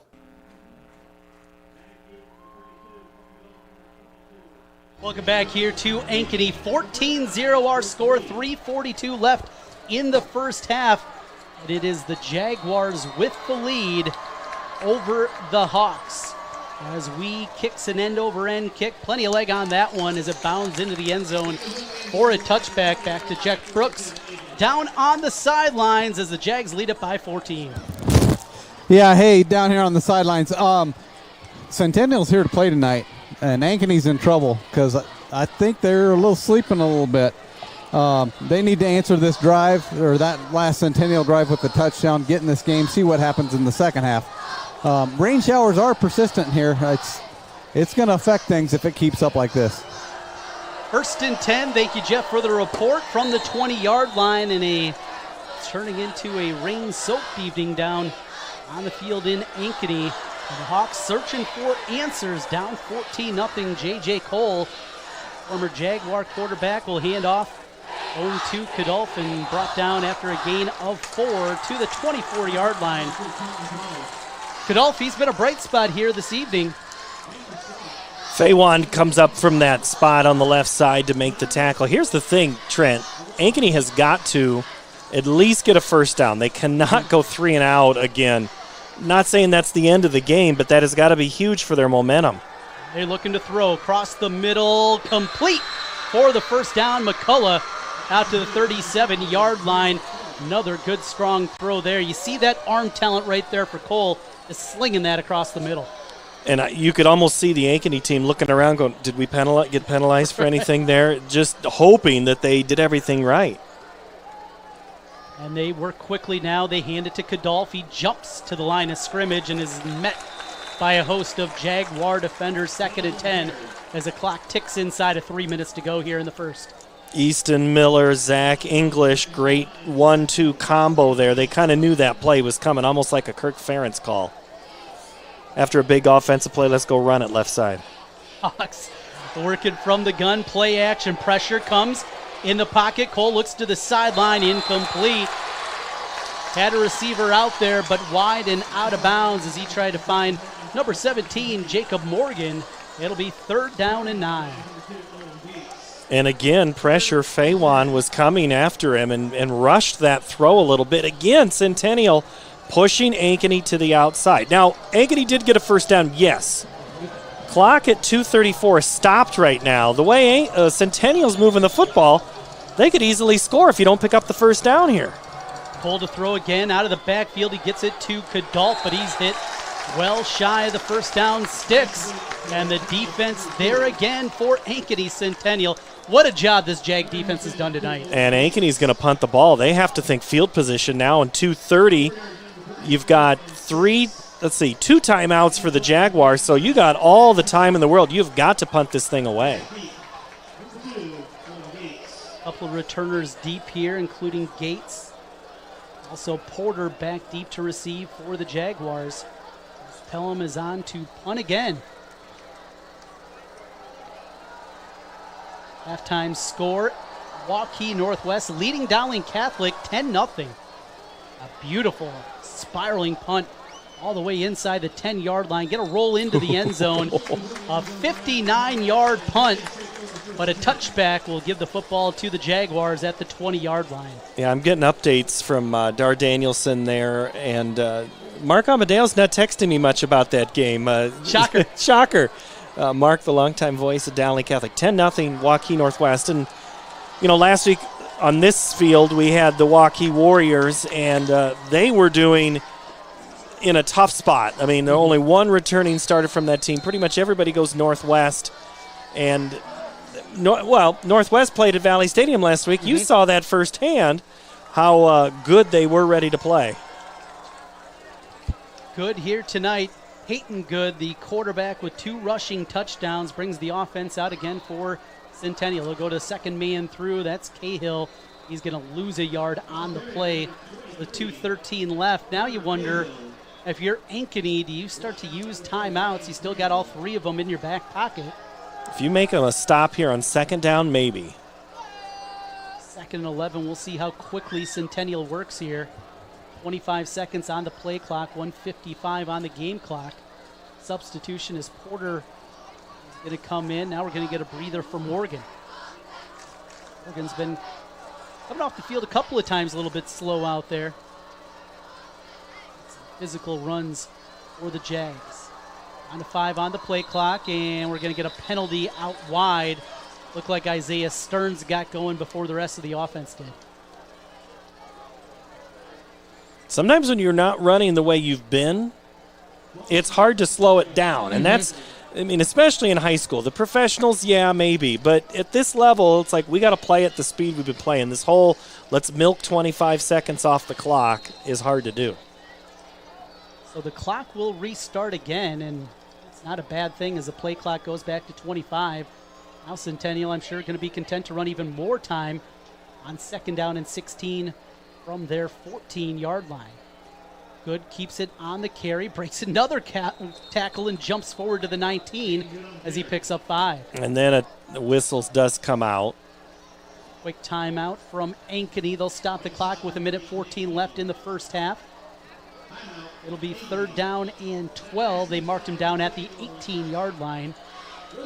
Timeout on the field. We'll keep it right here. Big thank you to some of our great sponsors of high school football, including the Urology Center of Iowa. Coming up at the half, the Urology Center of Iowa halftime show.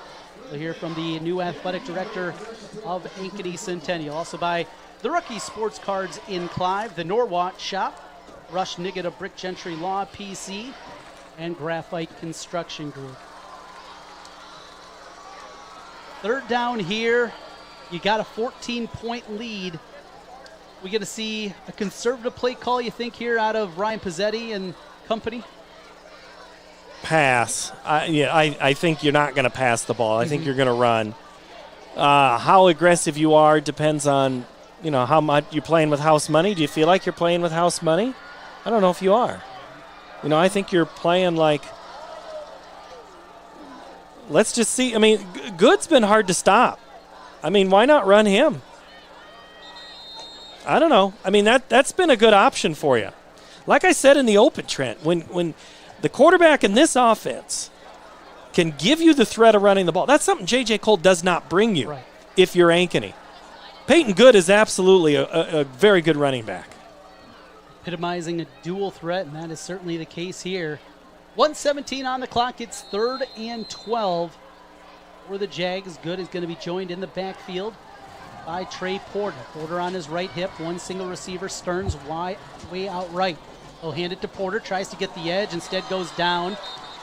And the tackle from Gavin. Good play in the open field by Sean Gavin. Another timeout quickly by Ankeny. We'll take it with them back here in a moment. Minute 13 left. 4th down and 12 when we come back. Jaguars leading the Hawks 14-0.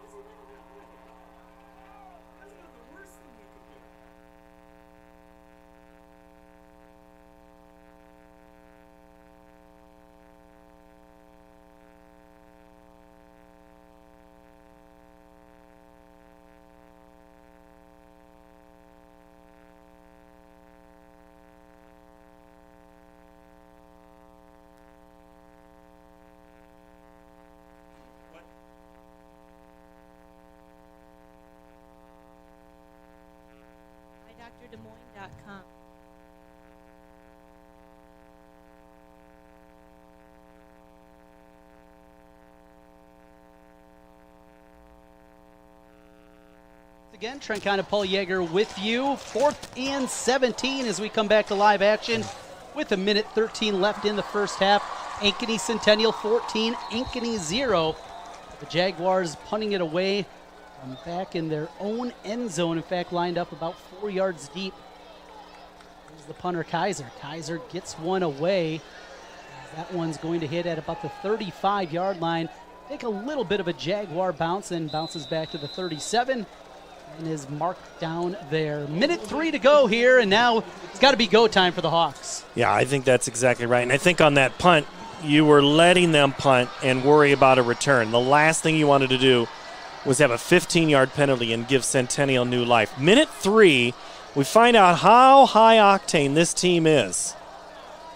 J.J. Cole, he has struggled tonight throwing the football, trying to get time back there and an opportunity to find McCullough in that talented group of receivers. Not going to be Cole out there as Kadolf going to keep it himself. He's got a big hole. He's got near a first down. Ball comes out, ball loose. Who came up with it out near the 25-yard line? It's Trey Porter out of the pile. Jaguars force another turnover after a 10-yard run. Jags get the football back. Kadolf was in that spot. Second time we've seen the Wildcat. And I don't know how he didn't keep that in, Kadolf. And Porter, man, another big play. Jaguars have had to answer in every stop. The defense has been outstanding, and the offense has done enough. Out to a 14-0 lead, 54 seconds left. Jaguars will get the football at their own 26-yard line. Just one timeout left for Ankeny, so the Jags want, they can run the ball a couple of times. In fact, looks like that's what they're going to do is Trey Porter find way back at the 5-yard line. They're going to go to the kneel formation here, put a couple of knees down, and make their way into the locker room for halftime. Peyton Good pointing back at the official, making sure everybody's set, and we're going to get before the snap, delay a game. Well, plenty of flags in this one. There's been the rivalry, not going to get a flag. In fact, they're going to reset the play clock there as they were trotting out onto the field. Oh, Peyton Good, you know he's a good quarterback. His name's Peyton. Oh, crying well, out loud. True. And he got them to reset the play clock there. That's what a good quarterback does. And the first knee goes down. And now they'll wind it up, and they'll only have to snap it one more time. So Jeff Brooks will chase down one of the Pazzettis, whether it's Ryan or Jerry. We heard Ryan in the pregame show, and we'll try to catch up with Coach Nelson after coming out of the half. There's the second knee with 23 seconds. First half in the books, 14-0. Ankeny Centennial leading the second-ranked Hawks of Ankeny. Fun night of football here, and even more fun if you're a Jaguar fan. 14-0 on a couple of Peyton Good touchdown runs. The first a 9-yarder and the second a 5-yarder. Let's go down to Jeff Brooks on the field right now with the coach. Hey, I'm here with Coach Pazzetti. Coach, defensive effort this half stood out to me. What are your thoughts? Oh, outstanding. Our defense came ready to play. They're fitting the ball better. They're playing better pass defense. Really credit to our coaches over the course of the week how much they improved. One of my keys for the game was the motivation on both sides. Who would maintain that? Your guys seem like they have it. Offensively, they're carrying on, getting the offense going. You know what? We got 100 kids on that sideline. Every one of us is participating tonight. We couldn't be prouder of them. We're ready to go to second half. All right. Thank you, Coach. Good stuff there from Jeff Brooks and Coach Pazzetti. 14-0 at the half. Ankeny Centennial with the lead. Coming up, it's the halftime show presented by the Urology Center of Iowa. Get you some scores from across central Iowa and also hear from the new AD for Ankeny Centennial. All come your way right here on 96.9 The Bull and our video stream on CISN.TV. Stick right there. We'll be back with more here in a moment.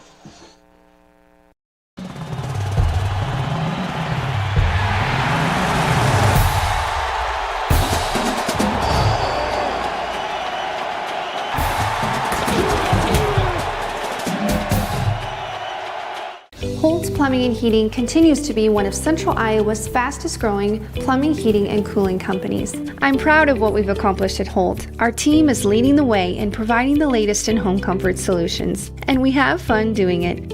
Our passion is to be the clear first choice for all your plumbing, heating, cooling, and home service needs. But at the end of the day, a job well done and a happy customer means everything to us.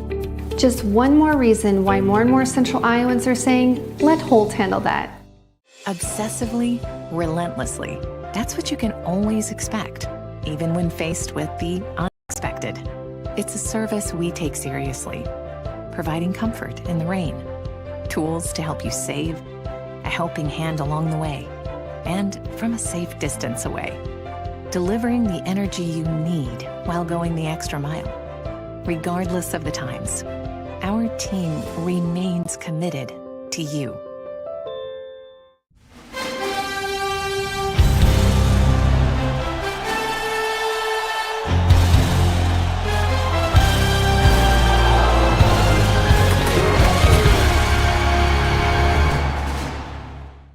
Back here at halftime on CISN.TV, Paul Yeager with Rob Scott, new activities director at Ankeny Centennial High School. Rob, how you doing?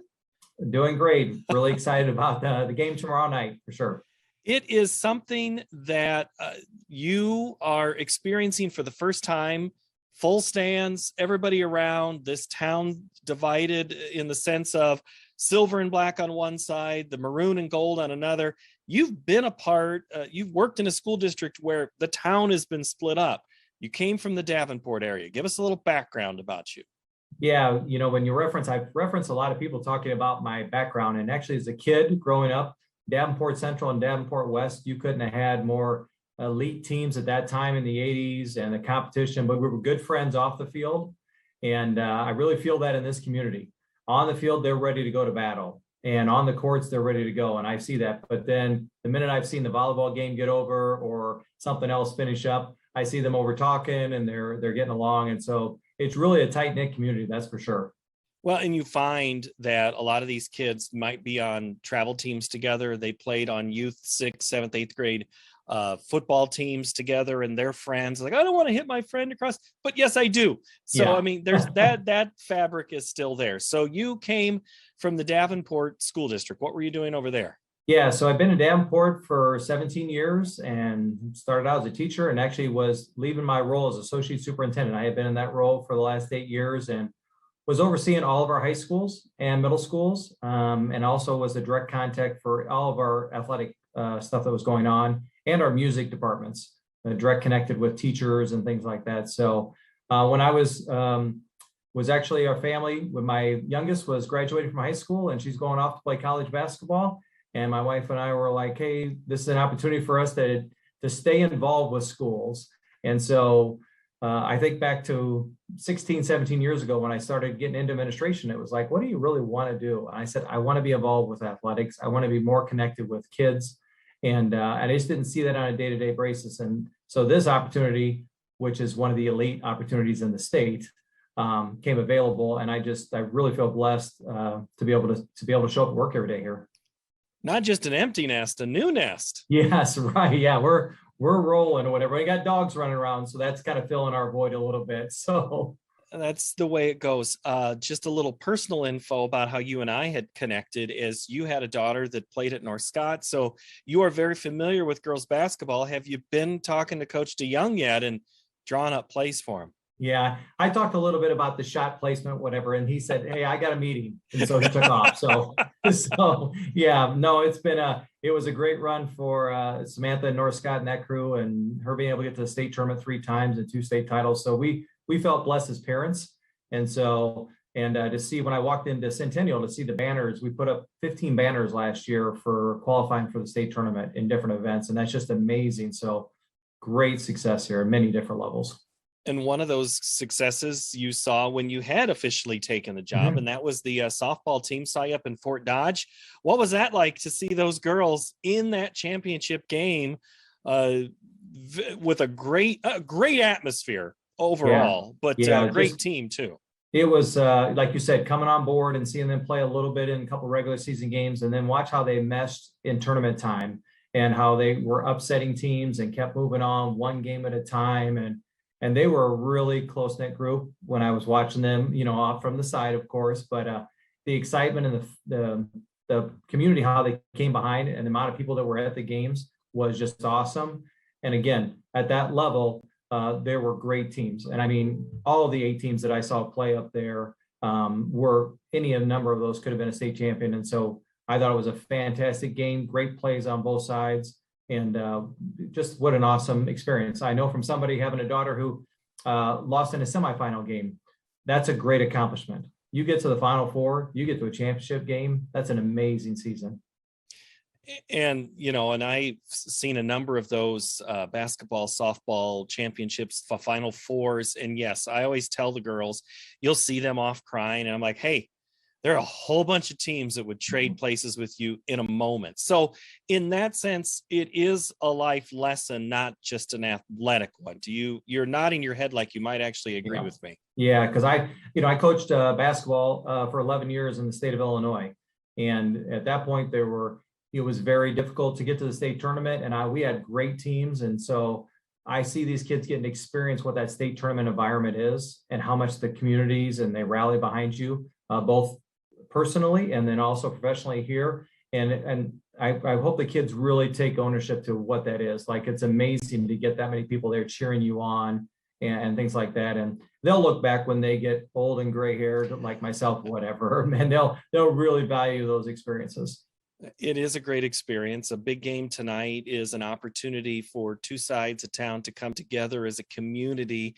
How do you envision working with and having good, hearty competition with your friends who are the Hawks? How do the Jaguars and the Hawks fit together, but yet carve their own identities?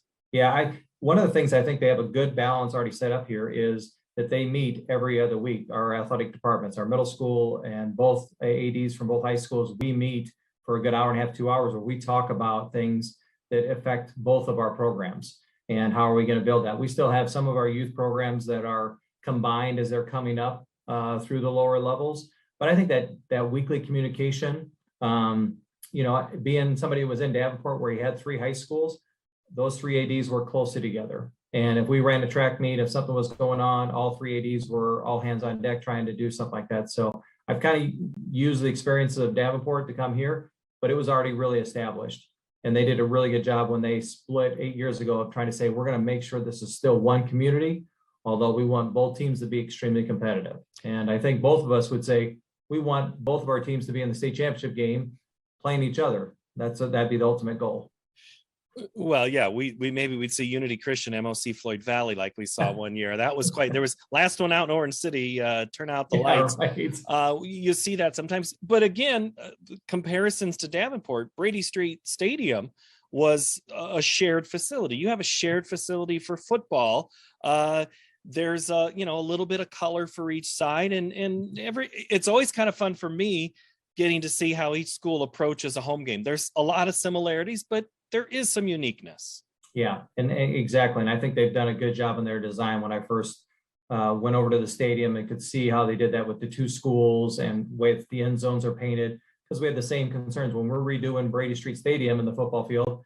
You've got 3 high schools, and then we actually have a college playing there and a parochial school playing there. So we had a lot going on there. So just having the 2 schools and a few junior high games, yeah, I feel like it's a little bit easier, but they have really done a great job of embracing myself and being a resource for me, whatever I need as I've gotten started in this new role.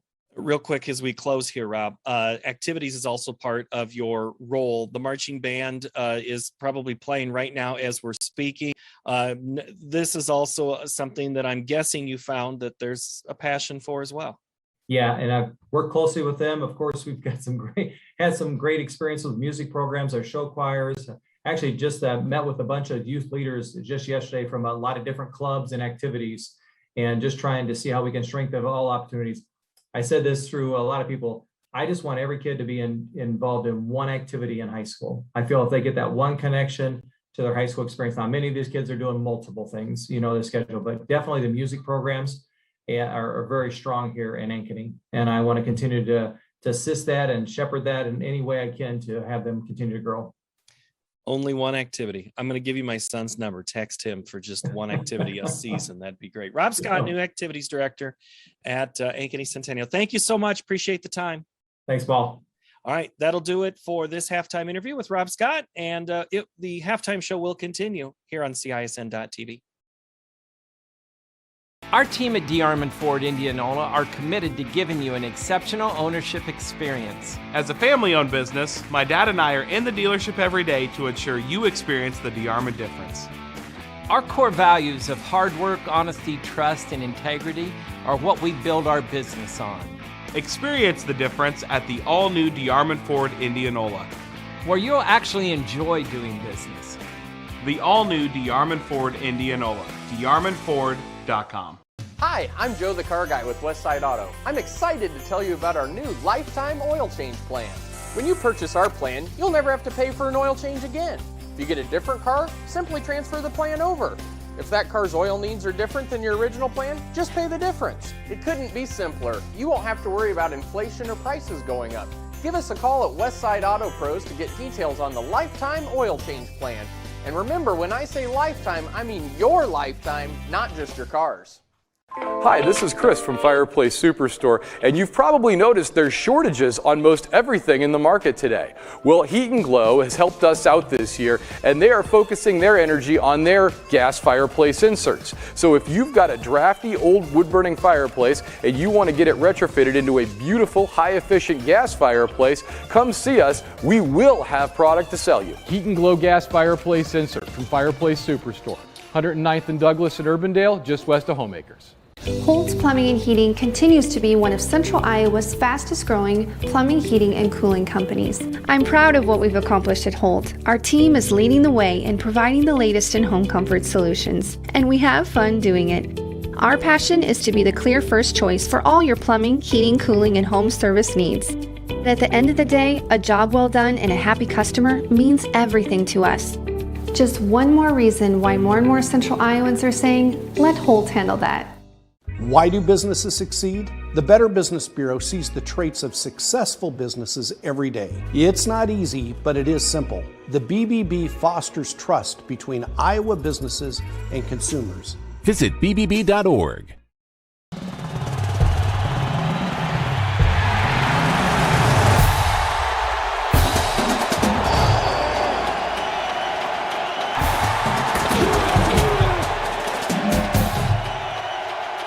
Holt's Plumbing and Heating continues to be one of Central Iowa's fastest growing plumbing, heating, and cooling companies. I'm proud of what we've accomplished at Holt. Our team is leading the way in providing the latest in home comfort solutions, and we have fun doing it. Our passion is to be the clear first choice for all your plumbing, heating, cooling, and home service needs. But at the end of the day, a job well done and a happy customer means everything to us. Just one more reason why more and more Central Iowans are saying, let Holt handle that.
Paul Yeager back with you in Ankeny. 14-0 our halftime score.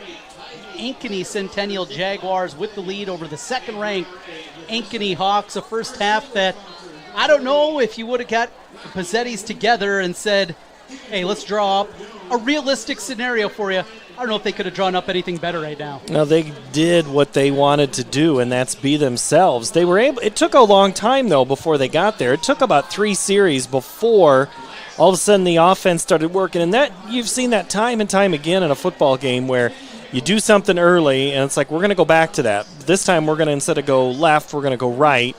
And it worked, and Good has been great at quarterback. I mean, running the football, he's got 10 carries, 45 yards. He's only 2 of 5 passing, Trent, but none bigger than that reception to Shuddy that kind of really lit the fire and set this offense going. It's been impressive what he's been able to do, running the ball physically. And the Jaguar defense, they have had an answer every single time. J.J. Cole, the fine quarterback for the Ankeny Hawks, a former Jaguar, just doesn't look like he's found himself comfortable back there. 4 of 12 passing. Just that says it right there, that he's just not comfortable. He's found a couple of receivers. But then think of the big play to McCullough, but it was called back on penalty. That's really the story, and I know that Jeff Brooks is waiting for Rick Nelson to come out, and he's a little anxious about doing that interview, and I know Coach Nelson is going to have some crazy thoughts about that first half. It's because we just, as an Ankeny team, he'll say, we just have got to stop these penalties. So I don't know how you do that. How do you tell a team, you got to cut the penalties out? Guys, think smart. Easier said than done. And we both know Coach Nelson, a very fiery guy. Going to guess that locker room was not a fun place to be there at the half. Jeff Brooks, he is over watching the Ankeny Hawks trot out onto the field. We'll see if he's able to grab Coach Nelson here for a moment. We'll go down to the field in our field report. Here on the halftime show, it's brought to you by the Urology Center of Iowa. As the Hawks in the traveling white uniforms come out onto the field, players coming out now, the coaches follow. You see Coach making his way there. We'll keep a close eye. Paul Yeager's got the binoculars out. We'll be able to know if we got Coach Nelson. Well, I see the 2 coordinators coming out, and you know, they're really having to worry about their sides of the football, Trent. And, you know, defense is what a lot of experts, you and me, have pointed to as a highlight of this team, great defense. That Centennial offense really kept them off balance. It's got to be a little more of a sustained drive here in the second half, and that's just not something that Ankeny was able to do in the first half. Colin Kadolf, though, 16 carries, 100 yards, but no points. Every time Ankeny got close, they did something, and here he comes right now. They did something to themselves to end that drive. And as Jeff Brooks approaches Rick Nelson, we'll wait for a moment, and we'll go down Jeff Brooks right now. Hey, Coach. Every season has rocky moments in it. What was your message to the boys at halftime? Well, I just think we've been shooting ourselves in the foot a little bit. Probably have 10 penalties on offense. We had a touchdown. We threw it behind him. They got a pick. We fumbled the ball twice. We're just not doing very well on offense right now. So, I think we have the makings of a good offense. We're just not. We're not doing it right now on the field. So I don't think it's so much about what Centennial's doing. Their kids are playing hard, but it's just we're just not executing very well. And we've had a lot of penalties at critical times. It would have been nice if, we had a 9-yard run and he fumbled. It would have been nice to get some points on the board because I think Centennial's got a lot of confidence now. And so that's a little scary because they're running the ball pretty good on us, which I didn't think they could do, but they went back to their old offense, which we anticipated them doing. So, we just got to go out and play and try not to, make mistakes like we did in the first half. Good enough, Coach. Hey, good luck second half. Thanks, Jeff Brooks, with our sideline report here at the Urology Center of Iowa halftime show on CISN TV and our radio call on 96.9 The Bull. We'll take one final timeout, come back here in a minute. Jaguars 14, Hawks 0, our Central Iowa game of the week. Stay right there. We're back with more in a moment.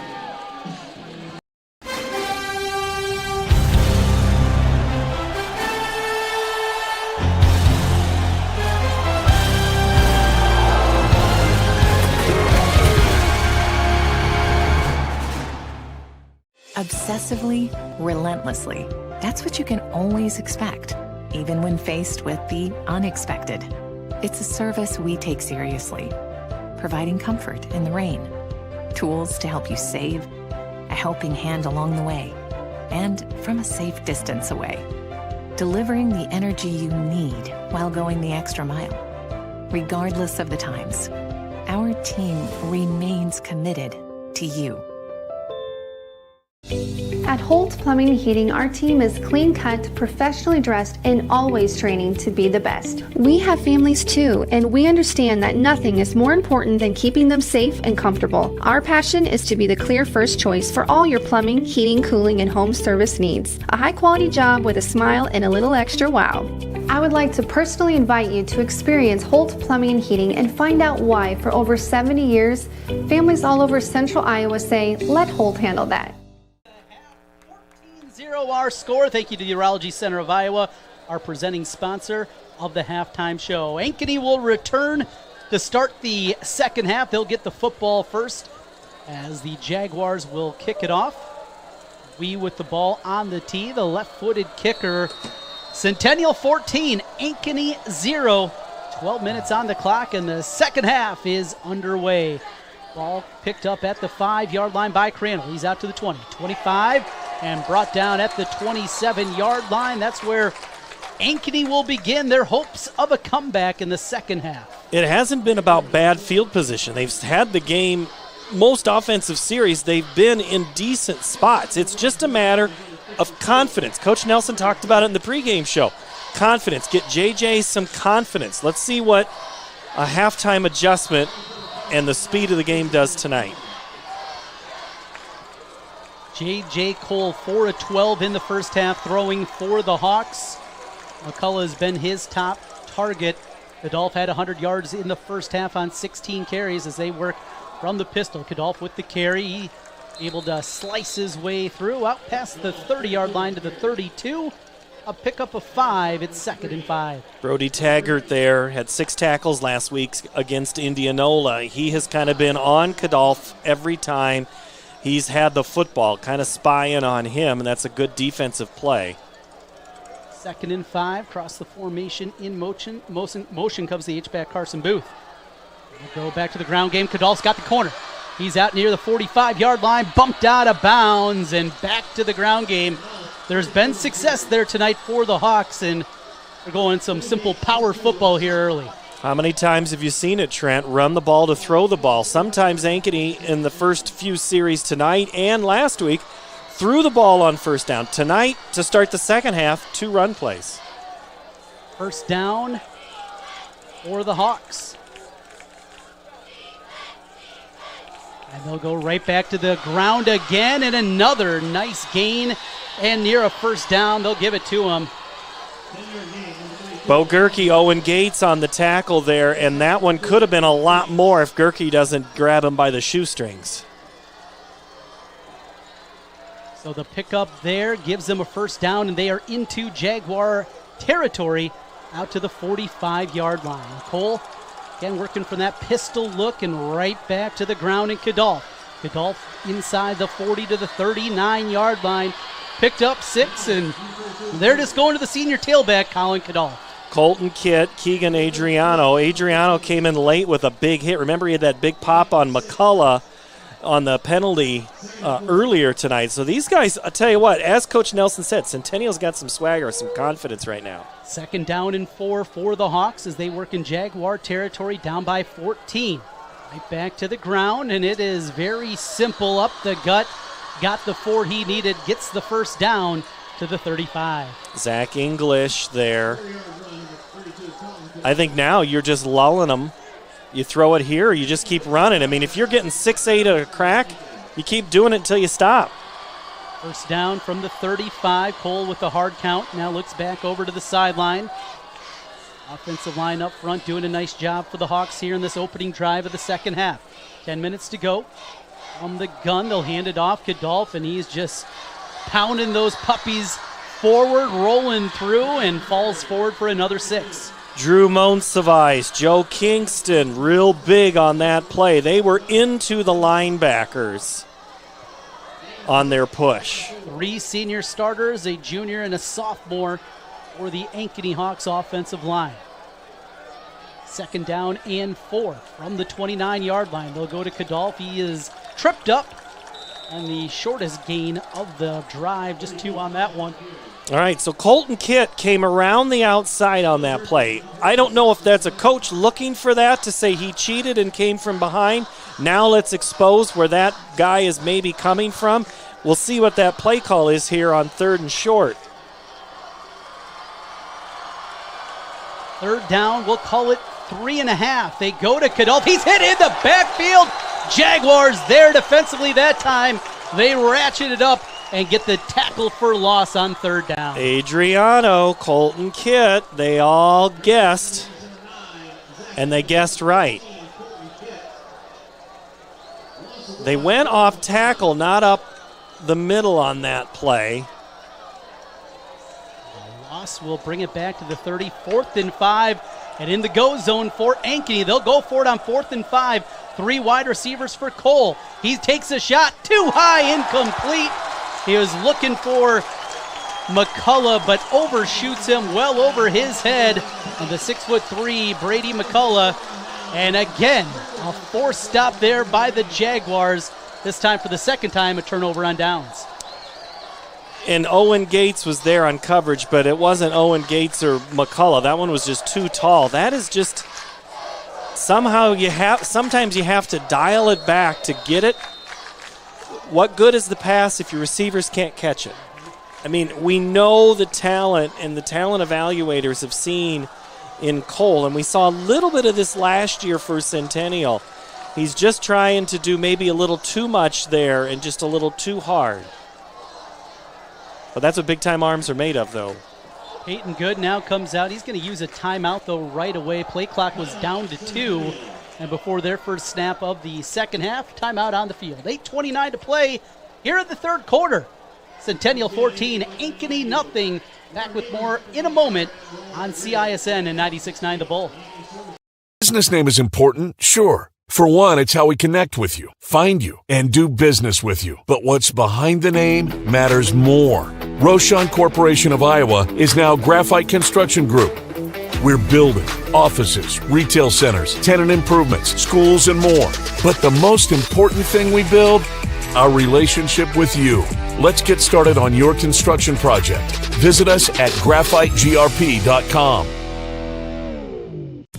For all of your and your family's eye care needs, make it Elite Eye Care. Dr. Ethan Heisman, Dr. Heidi Bell, and Dr. Kelsey Sawatsky provide expert eye care close to home. From eye exams to contact lenses, eyeglasses to sunglasses, make Elite Eye Care your local optometrist. Set up your next eye care appointment with Elite Eye Care, 9250 University Avenue in West Des Moines, and online at eyedoctordemoines.com. Cahill had absolutely nothing up the right sideline, stopped on a dime, and then spun it back the other way. That was a great offensive start to the second half. Centennial picking up right where they left off in the first half. Gain of 8 on the play. Cahill, as you see the replay here on CISN, coming back to the left side and squeaking out for a gain of 8 before he's driven out of bounds by Summers. Back in motion this time. Good going to keep it himself. He's able to jump through a tackle and get the first down. Picks up 5 and another first down for Ankeny Centennial and the offense. First part of contact came about 6 yards. I think Nate Nessa hit him first, but Good just kept going. That has been the strength for Centennial. He has been the difference maker, is his ability to get yards after contact. First down to the Centennial 44-yard line. Peyton Good, 2 rushing touchdowns, our 2 scores of the night. Now looking to throw as he rolls right, steps up in the pocket, pressure comes, tackled, did get a yard out of the play. as Gavin is there on the tackle, just a yard, but even able to stop the negative play there, Good with his feet. Good gets pulled back up by one of his linemen. And he did take a shot, but could have been a lot worse if he, again, goes down at first contact. Good physical Peyton Good as they go to the full house backfield. 3 running backs there. They go to Porter, left side, breaks a tackle, cuts up, he's got a first down and more. Up the sideline, out of bounds near the 35-yard line.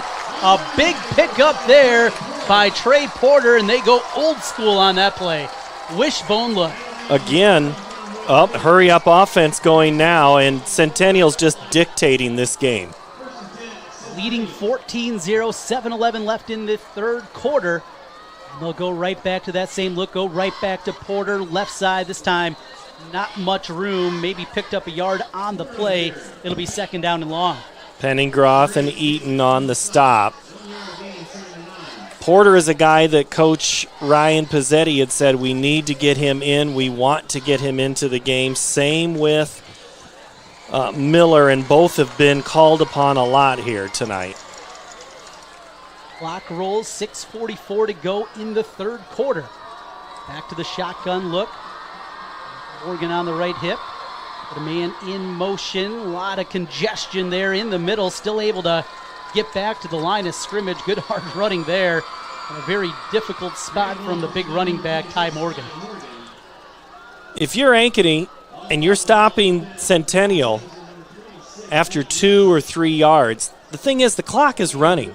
Your offense hasn't been able to move the ball. You're going to have to figure out a way to create. And as long as Centennial doesn't do anything fancy to give an opportunity for a big play, they're going to grind this game out, and just 14 points might as well be 41 points. As we roll inside, 6 minutes left here in the third. Remember, 12-minute halves here in high school football. Handoff to Cahill. He tried the right side, didn't find anything there. He stopped right at the line of scrimmage. Now from the 33-yard line, this is decision time for the co-head coaches, the Pazzettis down there. Try to play field position, or are you going to go for it on 4th and 8? I don't think there's anything about punting. Maybe a quick kick, but no, you're going field position, long snap count, or just give it to Good. He's been fine. Centennial going to spread it out here on 4th down and 8. Good. 2 receivers on each side. Also got a tight end lined up left of the left tackle. They look to throw. Quick stop route to Cahill. He completes short of the first down sticks. Trying to fight for the first down. He's going to be just shy, though, of the marker. It'll be a stop for the Ankeny Hawk defense there. 4th down and 8. They got 7, and the ball will go back to the Hawks. That's a play I think Ankeny ought to look at running. That would be something. They needed 8. They got 7. And I'm not saying in the sense of you run it a yard short, but that type of play might just kind of get receiver and quarterback. As you look again at this replay, Good was locked in the entire time on that left side. And boy, if Nessa doesn't make that tackle, that's a first down, and Centennial keeps the football. 1st and 10, Ankeny at their own 26. 5:06 left to go as we play in the third quarter. Up the middle, Cadell, big hole. He's all the way out near the 40-yard line. A pickup of 13 on first down, and this has been all Colin Cadolf. He has been the offense for the Hawks. Again, Keegan Adriano, the clothesline tackle. But Cadolf, I think, had 43 yards in that first drive of the second half. He's got to be able to finish with his team. And they'll go left side this time with Cadolf. He's got another first down to midfield, a pickup of 11. So 24 yards gained here on just 2 carries. They have relied on him a whole lot, and Booth is a little slow to get up on that block that kind of sprung Cadolf. Coming in is the other tight end, Jeremiah Kruger, wearing 82 tonight.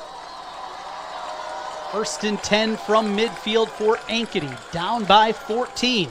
Second-ranked Hawks in some trouble. They'll go back to the ground game this time. Not much running room. They just pick up 2 on that one. 2nd down and 8. Josh Binstock just rode Kickoff. Now is the point. If you're Adam Booth, do you run or do you keep running, or do you try to throw the football right here and not wait till third down? When you're getting 8 to 10 yards a crack, you do it until you stop. Well, right now, Centennial stopped him on at least one play. It's been all about the ground game in the second half for Ankeny as they've relied on Colin Kickoff. This time the play action. Cole rolls out, throws it incomplete, in and out of the hands of his intended receiver as he was looking for Brady McCullough. Trying to go to the sidelines there. McCullough kind of got his feet tangled as he was making his way back to the ball. It would have been enough for a first down, but yeah, wrong side, left side, right side. That type of thing has been plaguing this offense this season. Incompletion there. I know last week's 49-0 looked like a thumping, but man, the offense struggled. That was a lot of special team and defensive plays. Offense is still trying to find its identity. As you said earlier on, Trent, new players in a lot of key positions. 3:43 left on third down. A bubble screen to McCullough. Complete. He's got the first down out to the 36-yard line. 3rd and 8. They go to the tunnel screen, and it worked beautifully. Good work blocking by the Hawks. That's a play they ran in the first half, and it was successful then. Good play call on 3rd and long. But more importantly for Ankeny, it keeps the ball in their possession. But now the clock, I mean, we still got plenty of time. 3:23 third quarter. But you don't have all day. Play action again for Cole. Pump fakes, now takes a shot up the field. Got McCullough, overshoots him, just incomplete. McCullough had a step there, and Cole couldn't reel him in. I don't think Cole, part of the reason he didn't have much chance is Brody Taggart was absolutely in Cole's face on that play, and he disrupted the time. That was more just overthrow, don't get it picked off. The only one who could catch that one was my guy, not their guy. 2nd and 10 after the incompletion from the Centennial 36. Ankeny Hawks on the move again, but have yet to hit the scoreboard here tonight, trailing 14-0 in the third. Ball from the gun, 2 receivers left, 1 right. He'll hand it to Kickoff up the middle, fights forward out to the 31. He picks up 5. 3rd and 5, and now definitely 4-down territory here. It makes that play call on 3rd down a little easier for the Hawk coaching staff. Ben Stock and then Joe Talmadge came up on that play. Yes, the play call is a little bit easier, but I think you might think of, what do we got here, timeout or just a whistle to stop for a moment? It looked like maybe an injury there for Zach English. He was kind of holding towards his arm as he was coming off the field. So if you don't get another yard right here, if you're Ankeny, this is about the exact same spot Centennial was in. Do you approach this like you're on the putting green right now, Trent? Cut it in half? Tap it forward? I'm going for the hole every time, Paul. I don't know about you. I'm not good enough to cut them in half. And they're going to use a quick timeout here and talk things over. The Jaguars use their 2nd timeout of the half. This thing gets a little tighter, something to keep an eye on. Just 1 remaining in the second half, but a 14-0 lead. And the Jaguar defense, they have been stout. But with Kickoff, the way he's running, you got to figure, the way he's run it here in the second half and really throughout this game, 2 carries to get 5 yards. Well, maybe. But then you think of maybe it's a quicker developing play to a McCullough or Morgan or Ward or Heinrichs, whoever is out there at that moment. You haven't used your tight end much. Kruger and Booth have been, both of them have been tight ends. 3rd down is like tight end down. I think that's, in football coaching, that's who you go to on 3rd down. Let's see how the Hawks handle it here. Still down 14-0. I don't think they've had the ball inside the 20 for more than a play tonight, Trent. 2:48 left in the third as they stack 2 receivers left, 1 right. McCullough comes in motion. They'll hand to Kickoff. Left side, he is stopped short of the first down. It'll be 4th down now for the Hawks offense. But he cut it in half. So now you got 4th and 2. Again, do what you said. Run Kickoff again. But I think in that motion, you brought McCullough's defender came back into the middle. Timeout, Ankeny. Oh, no, Flag penalty. came out. Oh, and if that's on Ankeny, boy, it's on Centennial. It's offsides against the Jags, and that will be a first down as they'll mark off the 5. That's a frustrating one, certainly for the coaches of Ankeny Centennial. And Cole, I didn't even see a hard count out of him. It was as they were getting lined up almost that one came out. Fresh set of downs, though, for Ankeny here against Centennial. On the 23-yard line, 1st and 10, Cole to throw, and just chucked it in the dirt. That was supposed to be a screen. Yeah, Kickoff got turned around, and that's a great play by Cole because he knew that play. The Centennial defense read that like a book, like they knew what was coming. I think that was Easton Miller that was in there on that play. It'll be 2nd and 10 after the incompletion with 2:14 left in the third. Hawks marching again. They've been able to move the football, but have yet to hit the scoreboard yet. We'll go back to Kickoff up the middle. Another nice hole for him as he fights to the 15-yard line. Stop there as it'll be 3rd down and short. Gerke and Adriano again going along for the ride, but that's a huge pickup on 1st down or 2nd down, especially after your 1st down play went bust. 3rd down, we'll call it 2 from the 15 as Ankeny looks back over at the sideline. Cole with Kickoff, he moves him over to the left side of the formation. Hands it back to Kickoff. He's got the 1st down to the 9-yard line, a pickup of 6. It'll be 1st down and goal for the Hawks. Ethan Thomas came off and really made that one happen. Also, Kruger was lined up. He's listed as the tight end, but he's really like a wing back where he lines up to block. From the 10-yard lines where they'll mark it, it'll be 1st down and goal for Ankeny. Down by 14 out of the shotgun. A handoff. Kickoff, he goes right side. Still on his feet. Near the goal line. Touchdown, Hawks. 10-yard touchdown run. Colin Kickoff, he's been doing it all night long, and he hits pay dirt for the Hawks. It looked like the motion was going to the right, and just like what Centennial had done on one of their scores, they went back to the left. The counter, how many times is the counter there when a guy over pursues? And when you've been trying to get Kickoff on the last 2 drives, a cutback is huge. Pelham on for the PAT as Ankeny tries to cut the deficit in half, and they do. 14-7 our score as we play in the 3rd quarter. 1:08 to go. Back with more high school football here in a moment on 96.9 The Bull and the video stream on CISN. If you plan to buy a franchise business or you're thinking of starting a new franchise, there's a lawyer right here in Central Iowa that can help you through the process. Rush Niggett, a Brick Gentry Law PC, has set up an affordable service to help individuals considering buying or starting a franchise business. Learn more online at rushonbusiness.com. Let Rush Niggett help you buy or start your franchise. Rush Niggett, the franchise lawyer with Brick Gentry Law PC. It's good to have Rush on your side. Trent Condon here for the Urology Center of Iowa. Now's your chance to sit on the couch guilt-free all weekend long watching football while you heal after your vasectomy from the Urology Center of Iowa. The doctors there perform my procedure in less than a half hour. Make the call to 515-400-3550. That's 400-3550 and online at iowauro.com. A guilt-free football watching weekend after your vasectomy from the Urology Center of Iowa. High school football. KXNO HD2 Ankeny.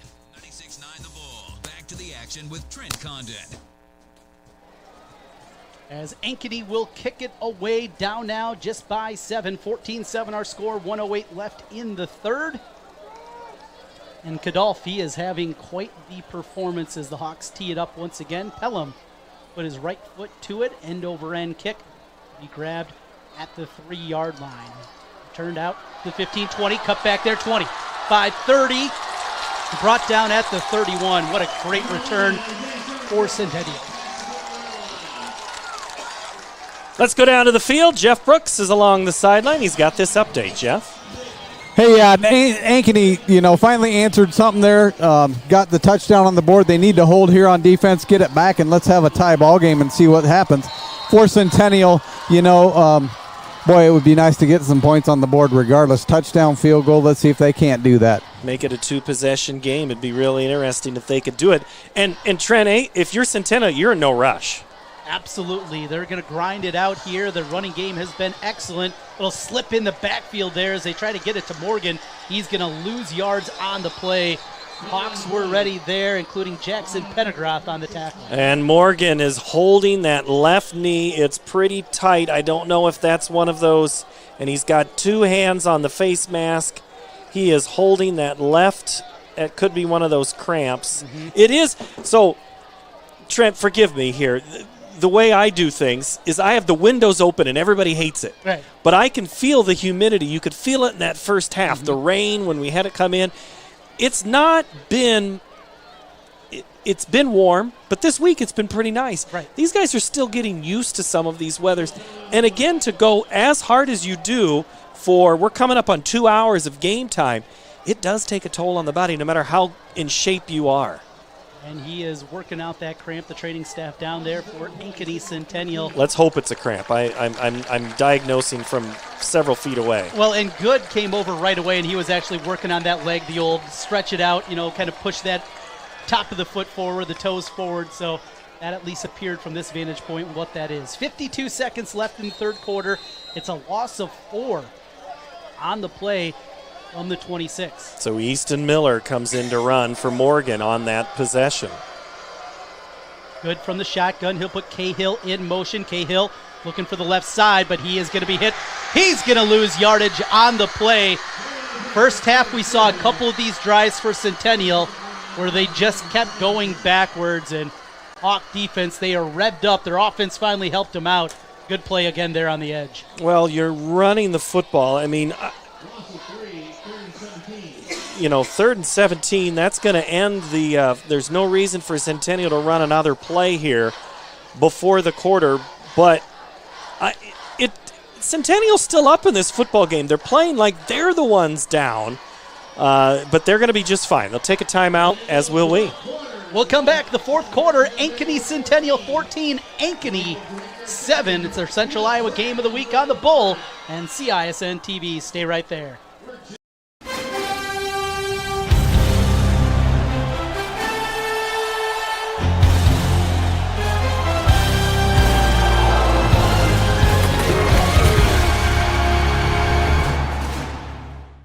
Obsessively, relentlessly. That's what you can always expect, even when faced with the unexpected. It's a service we take seriously, providing comfort in the rain, tools to help you save, a helping hand along the way, and from a safe distance away, delivering the energy you need while going the extra mile. Regardless of the times, our team remains committed to you. Who loves you, Iowa? Schottenkirk Chevy Waukee does. In 10 minutes or less, let Schottenkirk Chevy make you an offer on the spot for your vehicle regardless of make, model, condition, or value. With our early lease termination program, we can help you get out of your lease whether you bought from us or not. Click, call, or stop in to get an offer for your car in 10 minutes or less. Who loves you, Iowa? Schottenkirk Chevy Waukee does. WaukeeChevy.com. At Holt Plumbing and Heating, our team is clean-cut, professionally dressed, and always training to be the best. We have families too, and we understand that nothing is more important than keeping them safe and comfortable. Our passion is to be the clear first choice for all your plumbing, heating, cooling, and home service needs. A high-quality job with a smile and a little extra wow. I would like to personally invite you to experience Holt Plumbing and Heating and find out why, for over 70 years, families all over Central Iowa say, let Holt handle that. Great defense, big running. Now we got a big fourth quarter coming up here. Peyton Good has been great in this contest. We can't play enough off of his name. It's true. 3rd and 17, spread look as Good is pressured, rolls in the pocket. Now going to try to run. He is hit out of bounds. After a short gain, it'll be 4th down, and the Jaguars are going to have to punt it away. Ankeny going to get an opportunity here to get the football back, down by just 7. So Gavin laid a hit, and coming in also was Braden Simonson. Coach, I don't know if you saw Dave Rittman there. He came in and he's like, get out of here. He was telling Gavin, get over to your sideline. That play made right there on the sideline. That's how rivalries are, and you're trying to de-escalate before anything can get going. Knocked out of bounds, clock stops with 11:53 left to go here in regulation. 4th and 13 as the punt team comes on. A line drive knuckleball kick grabbed at the 41. Going to say that there was a fair catch called for there by Brady McCullough. He returned it right away, and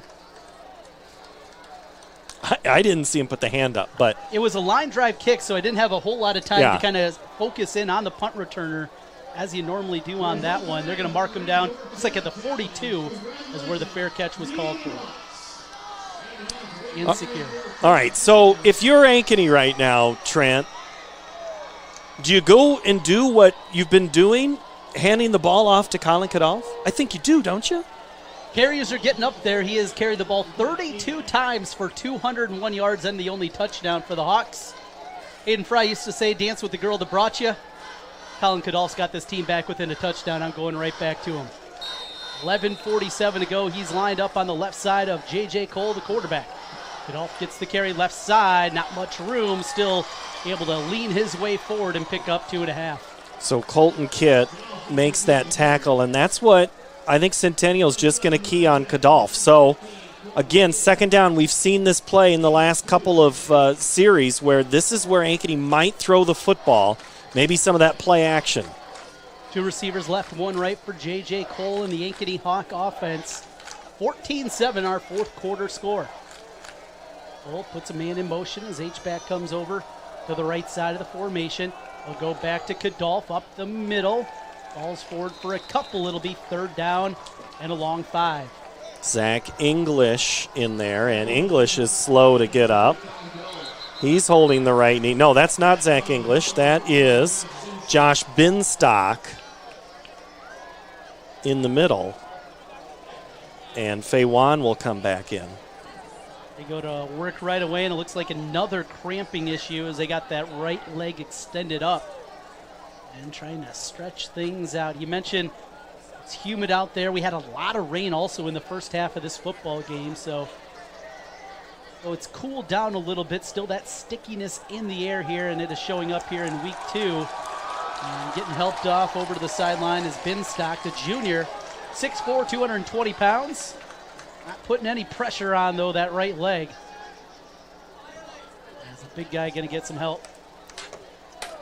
Well, and I was looking for Morgan, and with the defense being on the field, it's kind of hard to tell where he's at this point, but huge play here for the Hawks. 10:57 to go in the fourth. Hawks down by 7. They have the football, 3rd and 6. They need to get to the 48-yard line of Ankeny Centennial. Cole looking to throw across the middle, throws a bullet incomplete.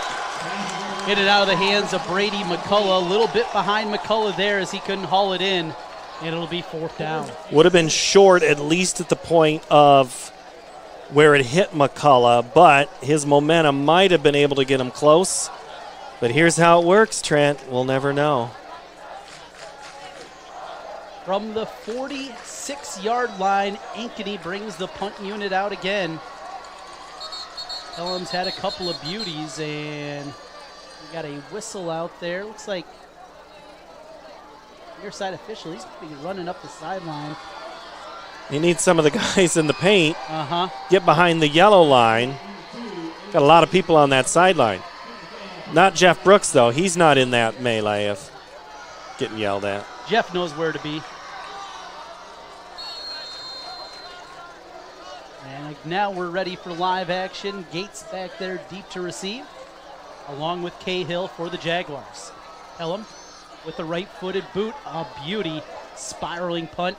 Grabbed at the 8-yard line by Cahill. He wants the right side. He turns it up at the 20. Still on his feet, 30. Big return. Still on his feet. We got a flag on the near sideline. The referee's hat is also off. That normally means that somebody was out of bounds when they should not have been. We'll keep an eye on that. But a nice return initially, at the very least, for Cahill to the 37. Ty Morgan made his way from the bench to the huddle. We should see him back on this offensive play for Centennial, which is a good thing. The referee group sorting things out there as the Jaguar offense trots out onto the field. 10:28 left. Taking another look here at the return from Cahill, and boy, he just about spun out of a couple of other tackles near the sideline before he was finally shoved out of bounds. We're still talking some things over. Referee's going to have to come back and find his ball cap. Gets his flag first. I'm not sure, since it's going to be on the Jaguars, I'm not sure the coaching staff will help him where his hat went out. I'm just guessing. I mean, they're good sports, but... It was a holding penalty, so that's going to move the football all the way back inside. Well, there's a good crowd here on the near side and far side, and we're hearing from one side right now. It's the ones closest to us here in the new press box on this side here of Ankeny Community Field. Did you ever call a game from the old visitors press box here? Well, I was never allowed in the press box, usually in front of it. No, but the one that used to be on this side. Oh, no, not that far man. back. We'll call that one a win for you. So it'll be 1st and 10 for the Jaguars. They are backed all the way up to their 4-yard line. What a change in field position that is. And they're going to go with a run up the middle. Good keeping it himself. And fights his way forward out to the 7, picks up 3. But here's the thing, though, Trent. Look at what Good did after contact. He really should have been down basically the line of scrimmage, but he falls forward and churns those legs for another 2 yards. 15 carries for 60 yards and 2 touchdowns for Peyton Good as the clock ticks inside the 10-minute mark here of the 4th quarter. Jaguars with the football. They lead it by 7. 14-7 our score. Good keeps it himself again, tries that left side again, but this time he is stopped right at the line of scrimmage. A flag comes in late. Came from the near side line judge, and we usually don't see a holding call from that kind of angle. No, and Nick Eaton was in there first. A whole bunch of guys were in I think the Centennial folks think it's on Ankeny, and that's who Dave Rittman's talking to, is Centennial. Gotta figure maybe a face mask as we take a look here at the replay on CISN.TV. Good keeping the football, coming forward, and yeah, there is a big face mask there for a long while. Good eyes there from the near side line judge, and that'll be a face mask and a first down to come along with it. Well, it wasn't an offensive penalty this time for Ankeny, but it's going to be their defensive side that's going to cost him. So Dave Rittman, well, now wait a minute. 5-yard face mask. Check that. So not a personal foul 15-yarder. Instead, it'll be just the 5-yard variety. So will not be a first down for Ankeny Centennial. A little bit surprised by that. Looked like there was a healthy yank of the helmet. Alas, it's now 2nd and 2 after the penalty as they wind the clock. 9:35 to go in the 4th. Cahill on the edge, on the jet sweep, still on his feet. Hit out of bounds near the 18-yard line. Get it to depend on the spot. Good enough for the first down. Webb Tate was there first, but again, trouble with wrapping up tonight. That has been an Achilles heel for the Hawks. And you could also then just say, well, that just means Centennial's working harder at it. It's a first down to the 18-yard line for Ankeny Centennial. They started this series backed way up at their own 4 after a penalty on the punt return. And they get a first down. Now trying to eat some clock as they lead by 7, 14-7. 9-10 left in the 4th. Good, wants to throw, pump fakes, nothing doing over there. Throws it out, complete to Cahill at the 25-yard line. Look what I found, a little magic out there. And the completion for a gain of 7. Now, Ankeny says that he didn't have a hold of that. And the Centennial staff thinks that there was a penalty. It'll be a pickup of 8 on the play as we watch the replay. Good doing something with his legs, keeping the play alive, just flipped it out. And the completion to Cahill, as he was upended, lost his feet. But a pickup of 8 on the play to the 26-yard line. Jaguars trying to make a move, leading by 7. 2nd down and 2 from the 26. Cahill in motion, good, keeps it. Left side, fights forward. Gonna be near the first down stick. We'll see on the spot. Your side official says move those chains. A first down. Second first down of this series now for Ankeny Centennial. All right, so let's talk field position. Let's talk clock. We're winding to 8:15 right now. Another set of downs milks another 2 minutes if you run the football. Then it's a field possessions issue that becomes. You still have all 3 timeouts, but again, there's just not a ton of time yet in this game. Inside of 8 minutes, good changing the play at the line of scrimmage. Play clock down to 5. He's got to hurry. Takes the shotgun snap. Play action. Looking up the field. Had a man for a moment. Now going to keep it as he is ripped out of bounds. Hit late out there. Yep. And here comes the flag. Sean Gavin, he'd been playing with fire a lot tonight. This time he gets caught. It'll be a penalty. That you saw that coming. It was just like he grabbed his helmet like, no, I know that was a dumb play. I hate to use that word, but not a smart play.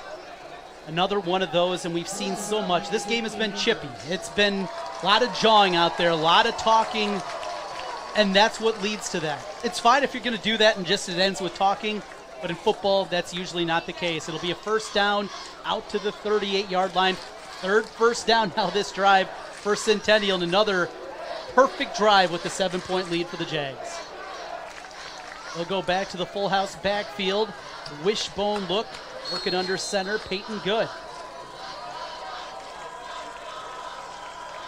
And they go to Porter, looks to the left side, and he is hit at about the 39, maybe got a yard out of the play. Make it 2, 2nd down and 8. Clock will roll, though, as he was brought down before he got out of bounds. Long look at the sidelines. Jaguars trying to eat some clock here. Leading by 7, 14-7 over the 2nd-ranked defending state champion Ankeny Hawks. A year ago, this one was a laugher. Not so much this season.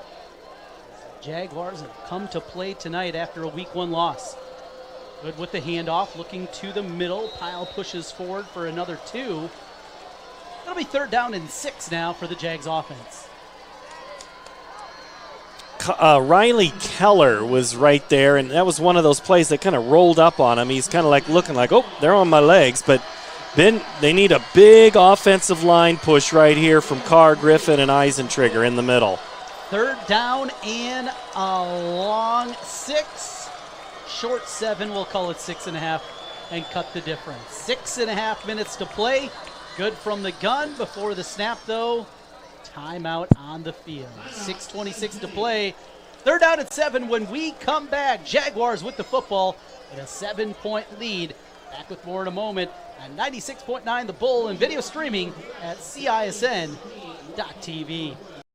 Really like your backyard, man. There's nothing to the east, so I can do this all day. No, Patrick. East is that way. Oh, man, that's not good.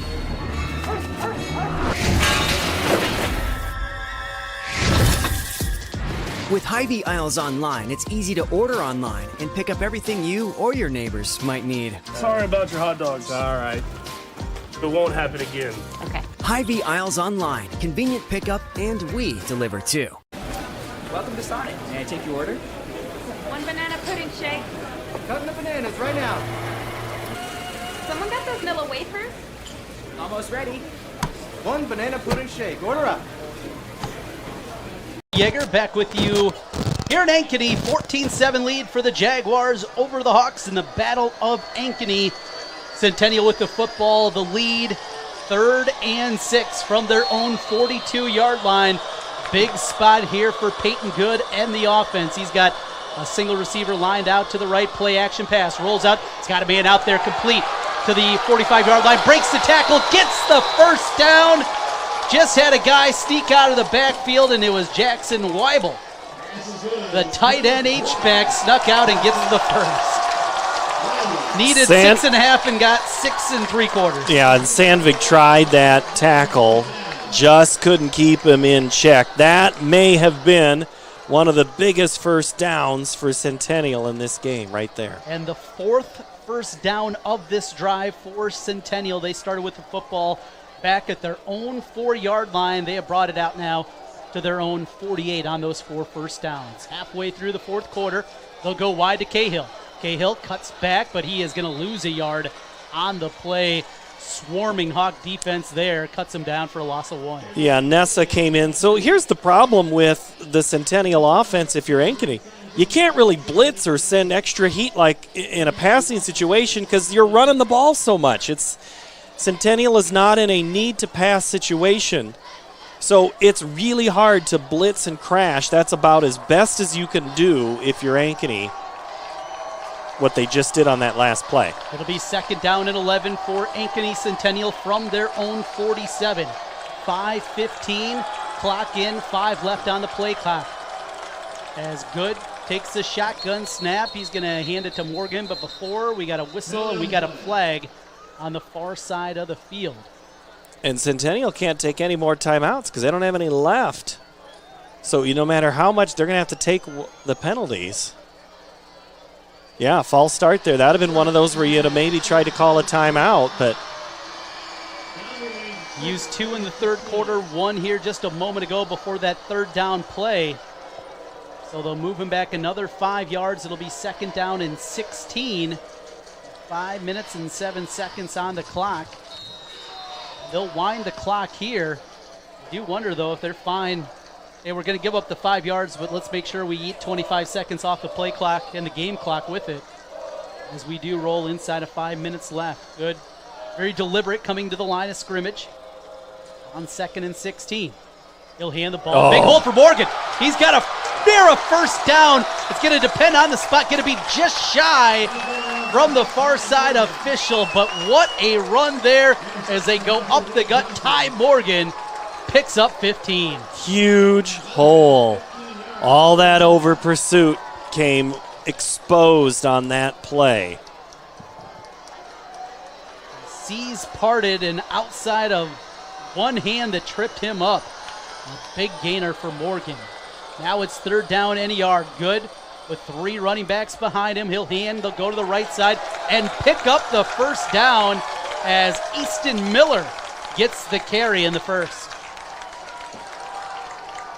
Now we're approaching 4 minutes. Sound like a broken record, but now the field position, you're on the plus 40 if you're Centennial.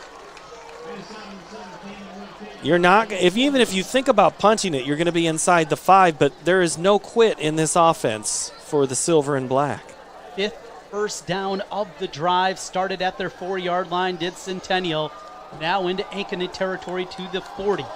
1st and 10 inside of 4 minutes. The shotgun snap. Good, will keep it left side. He's got a nice hole as he picks up 7. Busted play. He was supposed to have a running back to his side. Faked it to the air and just went right up the middle. That didn't even matter.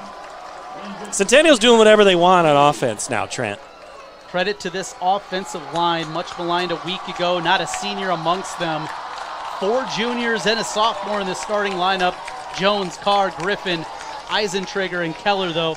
They have been outstanding tonight, opening up those holes. And it'll be 2nd and 3 after the gain of 7. 10 seconds left on the play clock. Centennial happy to eat as much clock as they can, leading by 7. Good keeps it. Fake the jet sweep, didn't get anything there as the defense was stout for Ankeny. Tamden Webb-Tate on the tackle. One of the coaches on the far sideline was thinking timeout, but right now Ankeny keeps it in their pocket. 25 on the play clock, 2:40 on the game clock. So they'll snap this one. They were just inside of 2:20 left as they let it run down. 3rd down and 4. Is it 4-down territory also? You think from the 34-yard line. A lot going on here for the coaching staff of Centennial. Good, left side, got a yard, needed more. It'll be 4th down. It'd be a 50-yard field goal attempt here from this spot. It's right in the middle of the field. That one certainly would be a monster, and Ankeny is going to use one of those timeouts. 2:18 to go. High school football presented in part by Rush Nigut of Brick Gentry Law PC, Urology Center of Iowa, and Elite Eye Care, University Avenue in West Des Moines. 2:18 left, Paul Yeager. 4th and 2. Where are you going? You're running the football with either Morgan or Good. And I don't know if a long snap count's really going to matter. And I think if you're Centennial, okay, we don't get it. Take it, Ankeny. 2:18, 2 timeouts, run it 70 yards. You're in the driver's seat right now, and if you get this, if you're Centennial, it's ball game. I don't see how, because if you're Ankeny right now, you're telling them, don't be jumping off sides, don't be making any of those mistakes. But then that takes a little bit of your aggressiveness. You've got to play within yourselves. You can't give them any free 5 yards. Wrap up. Well, and Ankeny has done a much better job here in the second half on the edges. We haven't seen as many of those running lanes out there for those wide plays. So it's going to be strictly power football. 4th down and 2. Jags will go for it with 2:18 left, leading by 7. Spread out. Good. Puts a man in motion. That's Cahill. He'll hand it to Cahill, trying to get out wide. Cuts back at the 30. Got it. Depends on the spot. Gave him the first down. You had a Paul Yeager, near side official, as he tiptoed up the sideline. First down, Jaguars, with 2:12 left in regulation. Yeah, they're already moving the chains. That was huge. So not good. Go Cahill instead. Big play. Good call. There was a tackler that had an opportunity in the backfield, but Cahill, with that great speed, able to get the edge. Went through the shoestring tackle. First down and a fresh set of downs. 6th first down of the drive for the Jags with 2:12 left. 2 timeouts left for Ankeny. Good will keep it himself. Big hole. Flag comes out right as the play was developing there. Good. Able to pick up 5 on the play, but we're going to check on the flag, and that's one that can sting, especially if you pick up that on first down. Yeah, I want to look at something here from our statistics from Jeff Martens of legal shift on Centennial. So in the second half, there's only been 1, 2, 3, 4, 5, 6 possessions. And this drive took over at 10:20. This is an 8-minute drive right here going on. Ankeny ran a 12-play drive. Ankeny ran a 9-play drive, a 12-play drive, and then a 3. Centennial has been 8, 3, and now this is play 13 of the drive. 13th play, 1st and 15 after the procedure penalty. Jaguars leading by 7, 2:06 left, and Good, the quarterback, will run forward. Got a yard on the play. Now does Ankeny use a timeout? They're not going to, so they're going to let the clock run here a little bit further. Still 2 timeouts left for the Hawks. It'll be 2nd down and 14 after the short gain from Peyton Good, the quarterback. He's your game MVP, no doubt about it, even if some strange fluke thing happens. I mean, Good has been, like we said, he was fighting J.J. Cole for the starting spot last year. Had some opportunities, and he is making the most of it this year. 1:23 as they snap the ball. Good again with the run left side to the 31. He picks up 3. Quick timeout by the Hawks with 1:19 left to go. It'll be 3rd down and 12. You got to assume here, Ankeny Centennial, they're going to run the football one final time. Make sure Ankeny uses that timeout.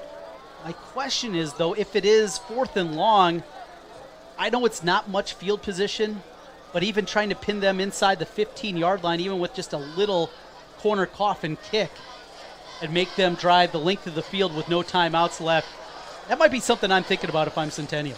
Just drop it over the line of scrimmage with the quick kick, the pooch kick, whatever you want to call it. But Centennial, if they somehow can get, I don't know, half this again. You're right. You know? That changes it. That does change it. So you got to figure out how to stop it.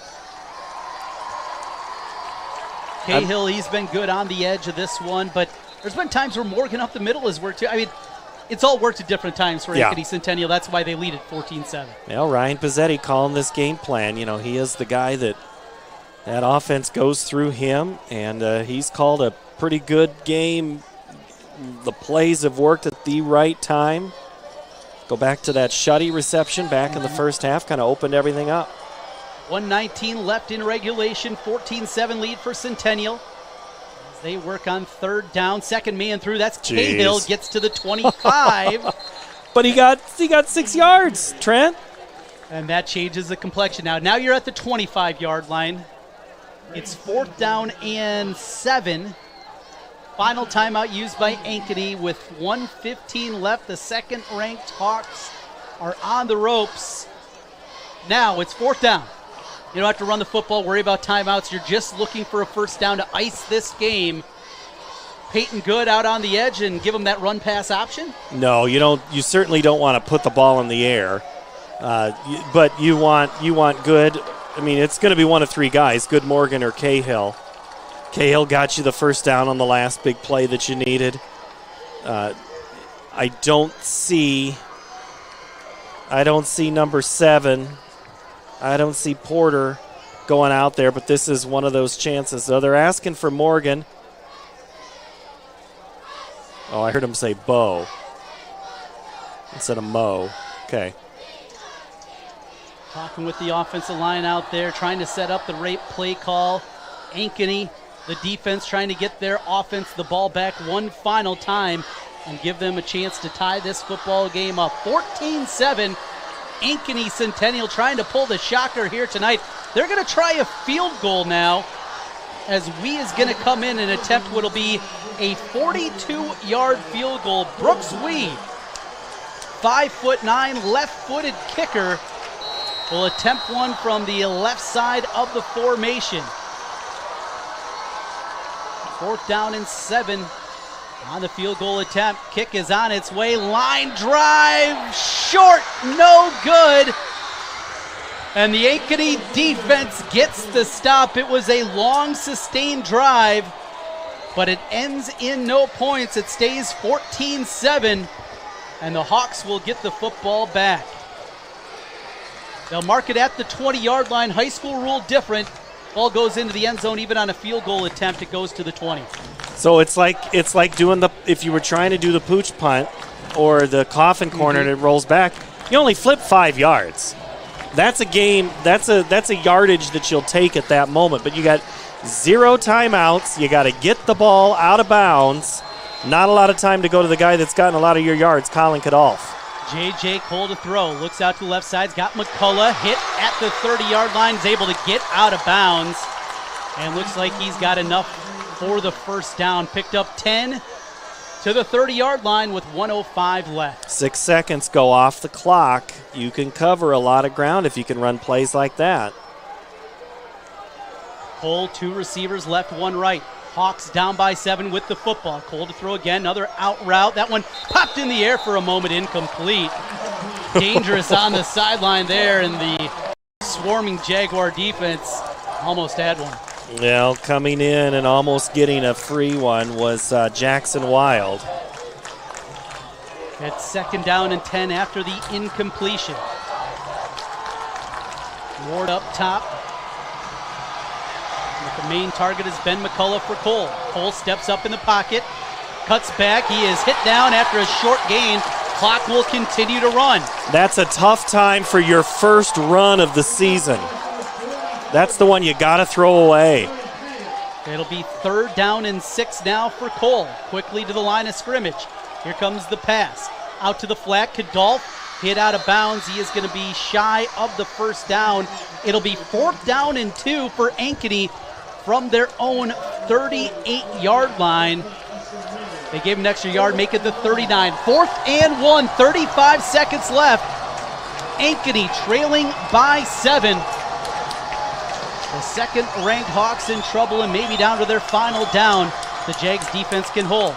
They're going to run the football with Kickoff. He's got the first down to the 45, cuts back, still on his feet, 50, just tripped up right at the end of the play. Gates got a piece of his hip and knocked him down. First down to midfield. He might have just saved the game right there.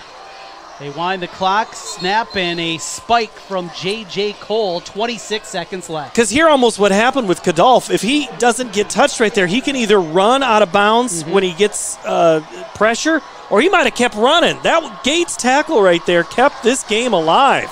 26 seconds left from midfield. It's 2nd and 10 for Ankeny, down by 7. Hawks Cole to throw. He's got a man out there, complete for the first down.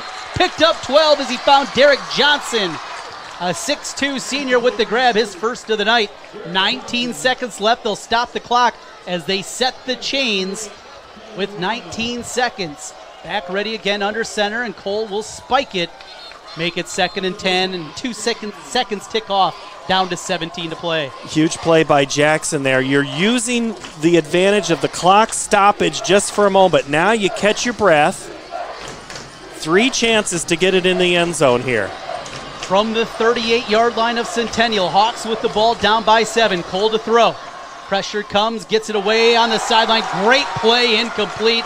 Porter out there in coverage. They were trying to go to McCullough, who they haven't gone too much in this drive, but you know that's who they're going to double. Incomplete. That'll make it 3rd and 10. Remember, they spiked on first down to stop the clock. So 3rd and 10 from the 38. Ankeny down by 7. Jaguar defense looking for one final stop. On 3rd down, J.J. Cole to throw. Across the middle, he's got a man, overshoots him, incomplete, as he was looking for Derek Johnson that time. It'll be 4th down with 8 seconds to go. Derek was there. He would have had that first down, but I don't know. You would have maybe been able to get the clock stopped and get a play, but that might have actually done Ankeny a little bit of a favor. 8 seconds. Do you just heave this one into the end zone? It's 4th down. Decision time for Ankeny. From the gun, Cole rolls out to his right. He's going to take a shot into the end zone. Ball in the air. It is knocked away. Ankeny Centennial has pulled the upset. The Jaguars knock off the defending state champions 14-7. And the rivalry goes to Centennial in 2021. Whew. Paul Yeager. That was a football game there. Nah. It almost was going to have back-to-back weeks of a score in the end zone. I was like, I might as well roll on the record. I'll tell you what. You can tell this Centennial team is excited. They've already thrown 2 sets of helmets up into the air in jubilation. They earned this game tonight, absolutely outplaying Ankeny on a consistent basis tonight, as now the student section makes their way to the field. How about that? Rushing the field from the student section. Great to see. Lots of smiles on the faces as Ankeny Centennial gets the win tonight, 14-7, behind 2 first-half rushing touchdowns from their quarterback, Peyton Good. The PA announcer asking everybody to leave the field. Rivalry Friday night here in week 2, Paul Yeager. You know this rivalry well, and this one, gonna be honest, comes to a surprise to a lot of people. Well, I think, yes, on paper, but, I think a lot needs to be said about the year that we've lost. The last 18 months have really disrupted programs and understanding who teams are and off-season training programs and things like that. And it's hard you can guess who might be the better team, but you have to play these games. And, yeah, I think Centennial's going to say that's too high. Mm-hmm. And Centennial's going to say we need a little more respect, and I think we proved it tonight. We might find out Indianola is one of the best teams in 4A. Absolutely. We just might. Yeah. And Centennial has been a power for years and years and years since they've been in existence. They've now won 8 of 10 in this history series. 14-7 is our final score. We'll take a quick timeout. We'll check down on the field. Jeff Brooks will Bring us some more here. What a night of football. Ankeny Centennial knocks off the second-ranked Ankeny Hawks 14-7 in our Central Iowa Game of the Week. We'll come back with the post-game show. Also hand out our Graphite Construction Group Hard Hat Player of the Game when we come back here in a moment on CISN TV and the radio call on 96.9 The Bull. Welcome to Sonic. May I take your order? One banana pudding shake. Cutting the bananas right now. Someone got those Nilla wafers? Almost ready. One banana pudding shake. Order up. Obsessively, relentlessly. That's what you can always expect, even when faced with the unexpected. It's a service we take seriously, providing comfort in the rain, tools to help you save, a helping hand along the way, and from a safe distance away. Delivering the energy you need while going the extra mile. Regardless of the times, our team remains committed to you. Holt's Plumbing and Heating continues to be one of Central Iowa's fastest growing plumbing, heating, and cooling companies. I'm reminded of that every day as I see our fleet of vehicles in all shapes and sizes head out to help customers in need. We work hard to keep our vehicles clean and in good shape. Some are customized with great ideas, and some maybe not so much. But at the end of the day, a job well done and a happy customer means everything to us. Just one more reason why more and more Central Iowans are saying, let Holt handle that. Really like your backyard, man. There's nothing to the east. I could do this all day. No, Patrick. East is that way. Oh, man, that's not good.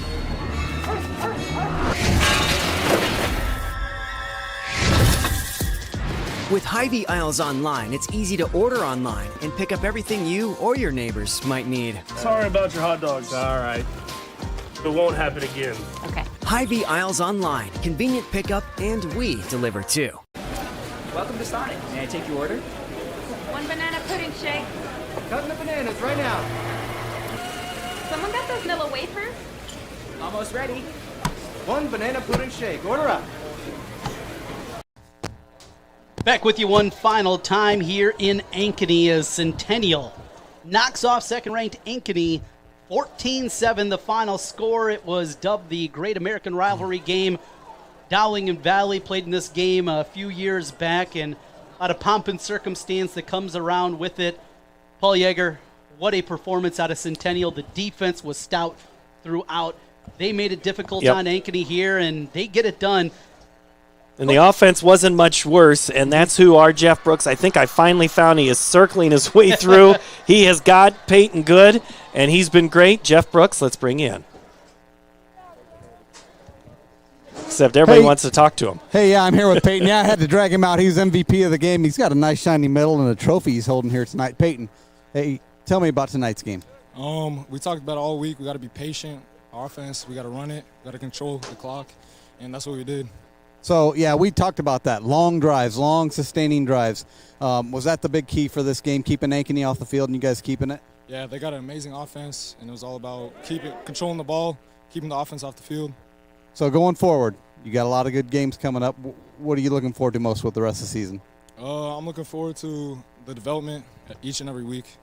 We got good practices, and everyone's development as a team. All right, man. Hey, good luck the rest of the season. Jeff Brooks, great work down on the field tonight as he gets Peyton Good for us, our Graphite Construction Group Hard Hat Player of the Game. 2 rushing touchdowns. The points came from him tonight on the scoreboard for Ankeny Centennial.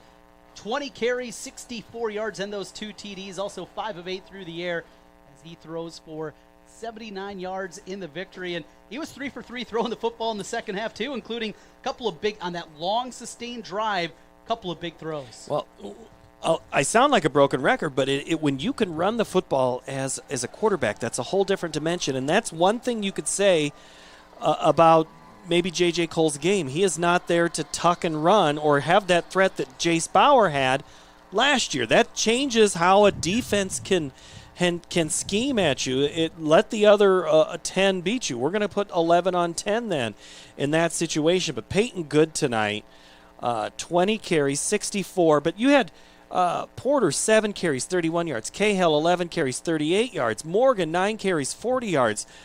multiple carries. Nobody else for Ankeny ran the ball except for J.J. Cole. J.J. Cole, he was out there still trying to maybe get more connection with those receivers. You see timing off a little bit more. You can see the arm talent certainly, but for Ankeny, defending state champions, great defense, and we certainly saw that tonight. Hawks have that, but they got some work to do offensively. Coach Nelson and company, though, I have a feeling by the time we get into October, November, though they're ranked second right here and they're upset, that's still going to be a very good Hawk football team. It's one of those losses that hurts, especially on your rival, and it comes off after a 49-0 game where you could feel like you did no wrong. This is the type of thing that focuses some guys. Like, you know what, maybe I do need to do this, or I need to, take that extra rep here or take that extra approach. And but if you're Centennial, you got to just go, all right, we got to build off of this. I mean, next week we host Waukee, then we go to Cedar Falls. I mean, it doesn't get easier. And Ankeny, they have to go to Dowling next week, which came back from a deficit to win tonight. Then they have to host Southeast Polk, then Roosevelt, then Valley. There's a whole lot of tough games ahead for Ankeny. It doesn't get any easier. But one thing I will say here before we finish up, congratulations, Jerry Pazzetti. That ties the all-time win mark in the state of Iowa for head coaches. Yeah, with Coach Tiggy, and great to see that. Now one win away, and we'll see maybe next week right back here with Waukee coming to town for the Jaguars and Paul Yeager. They'll be right in that spot again next week, right? They'll have that chance, and we'll be here on CISN.TV on our YouTube channel. Loved it. Loved being up here with you guys. It's been a lot of fun, Paul. Appreciate you having me out as we bounce around here for my game and get to do a little bit of everything and meet the Jeffs. Yeah, you're not going to take the crew, are you? I mean, Jeff and Jeff are available. Tim's like, I'll go with you. It's much better, Trent, than Paul. I'll take that any day. Well, maybe we'll make some phone calls over the weekend. We'll see. It's a 3-day weekend. We'll see what we can come up because it was great. And always love my trips up here to Ankeny. Centennial wins it, the upset over the second-ranked Hawks, 14-7 the final score, presented by Fairway Food Stores. Once again, Peyton Good, our Rat-Fight Construction Group Hard Hat Player of the Game. That'll do it for our coverage here tonight. Thanks to all our great sponsors of high school football. Thanks to all of you out there for listening in. For Paul Yeager, Jeff Brooks, the two Jeffs here with us, and all the fine crew with CISN. Thanks for listening and watching here with us tonight on 96.9 The Bull and CISN TV. Good night, everyone.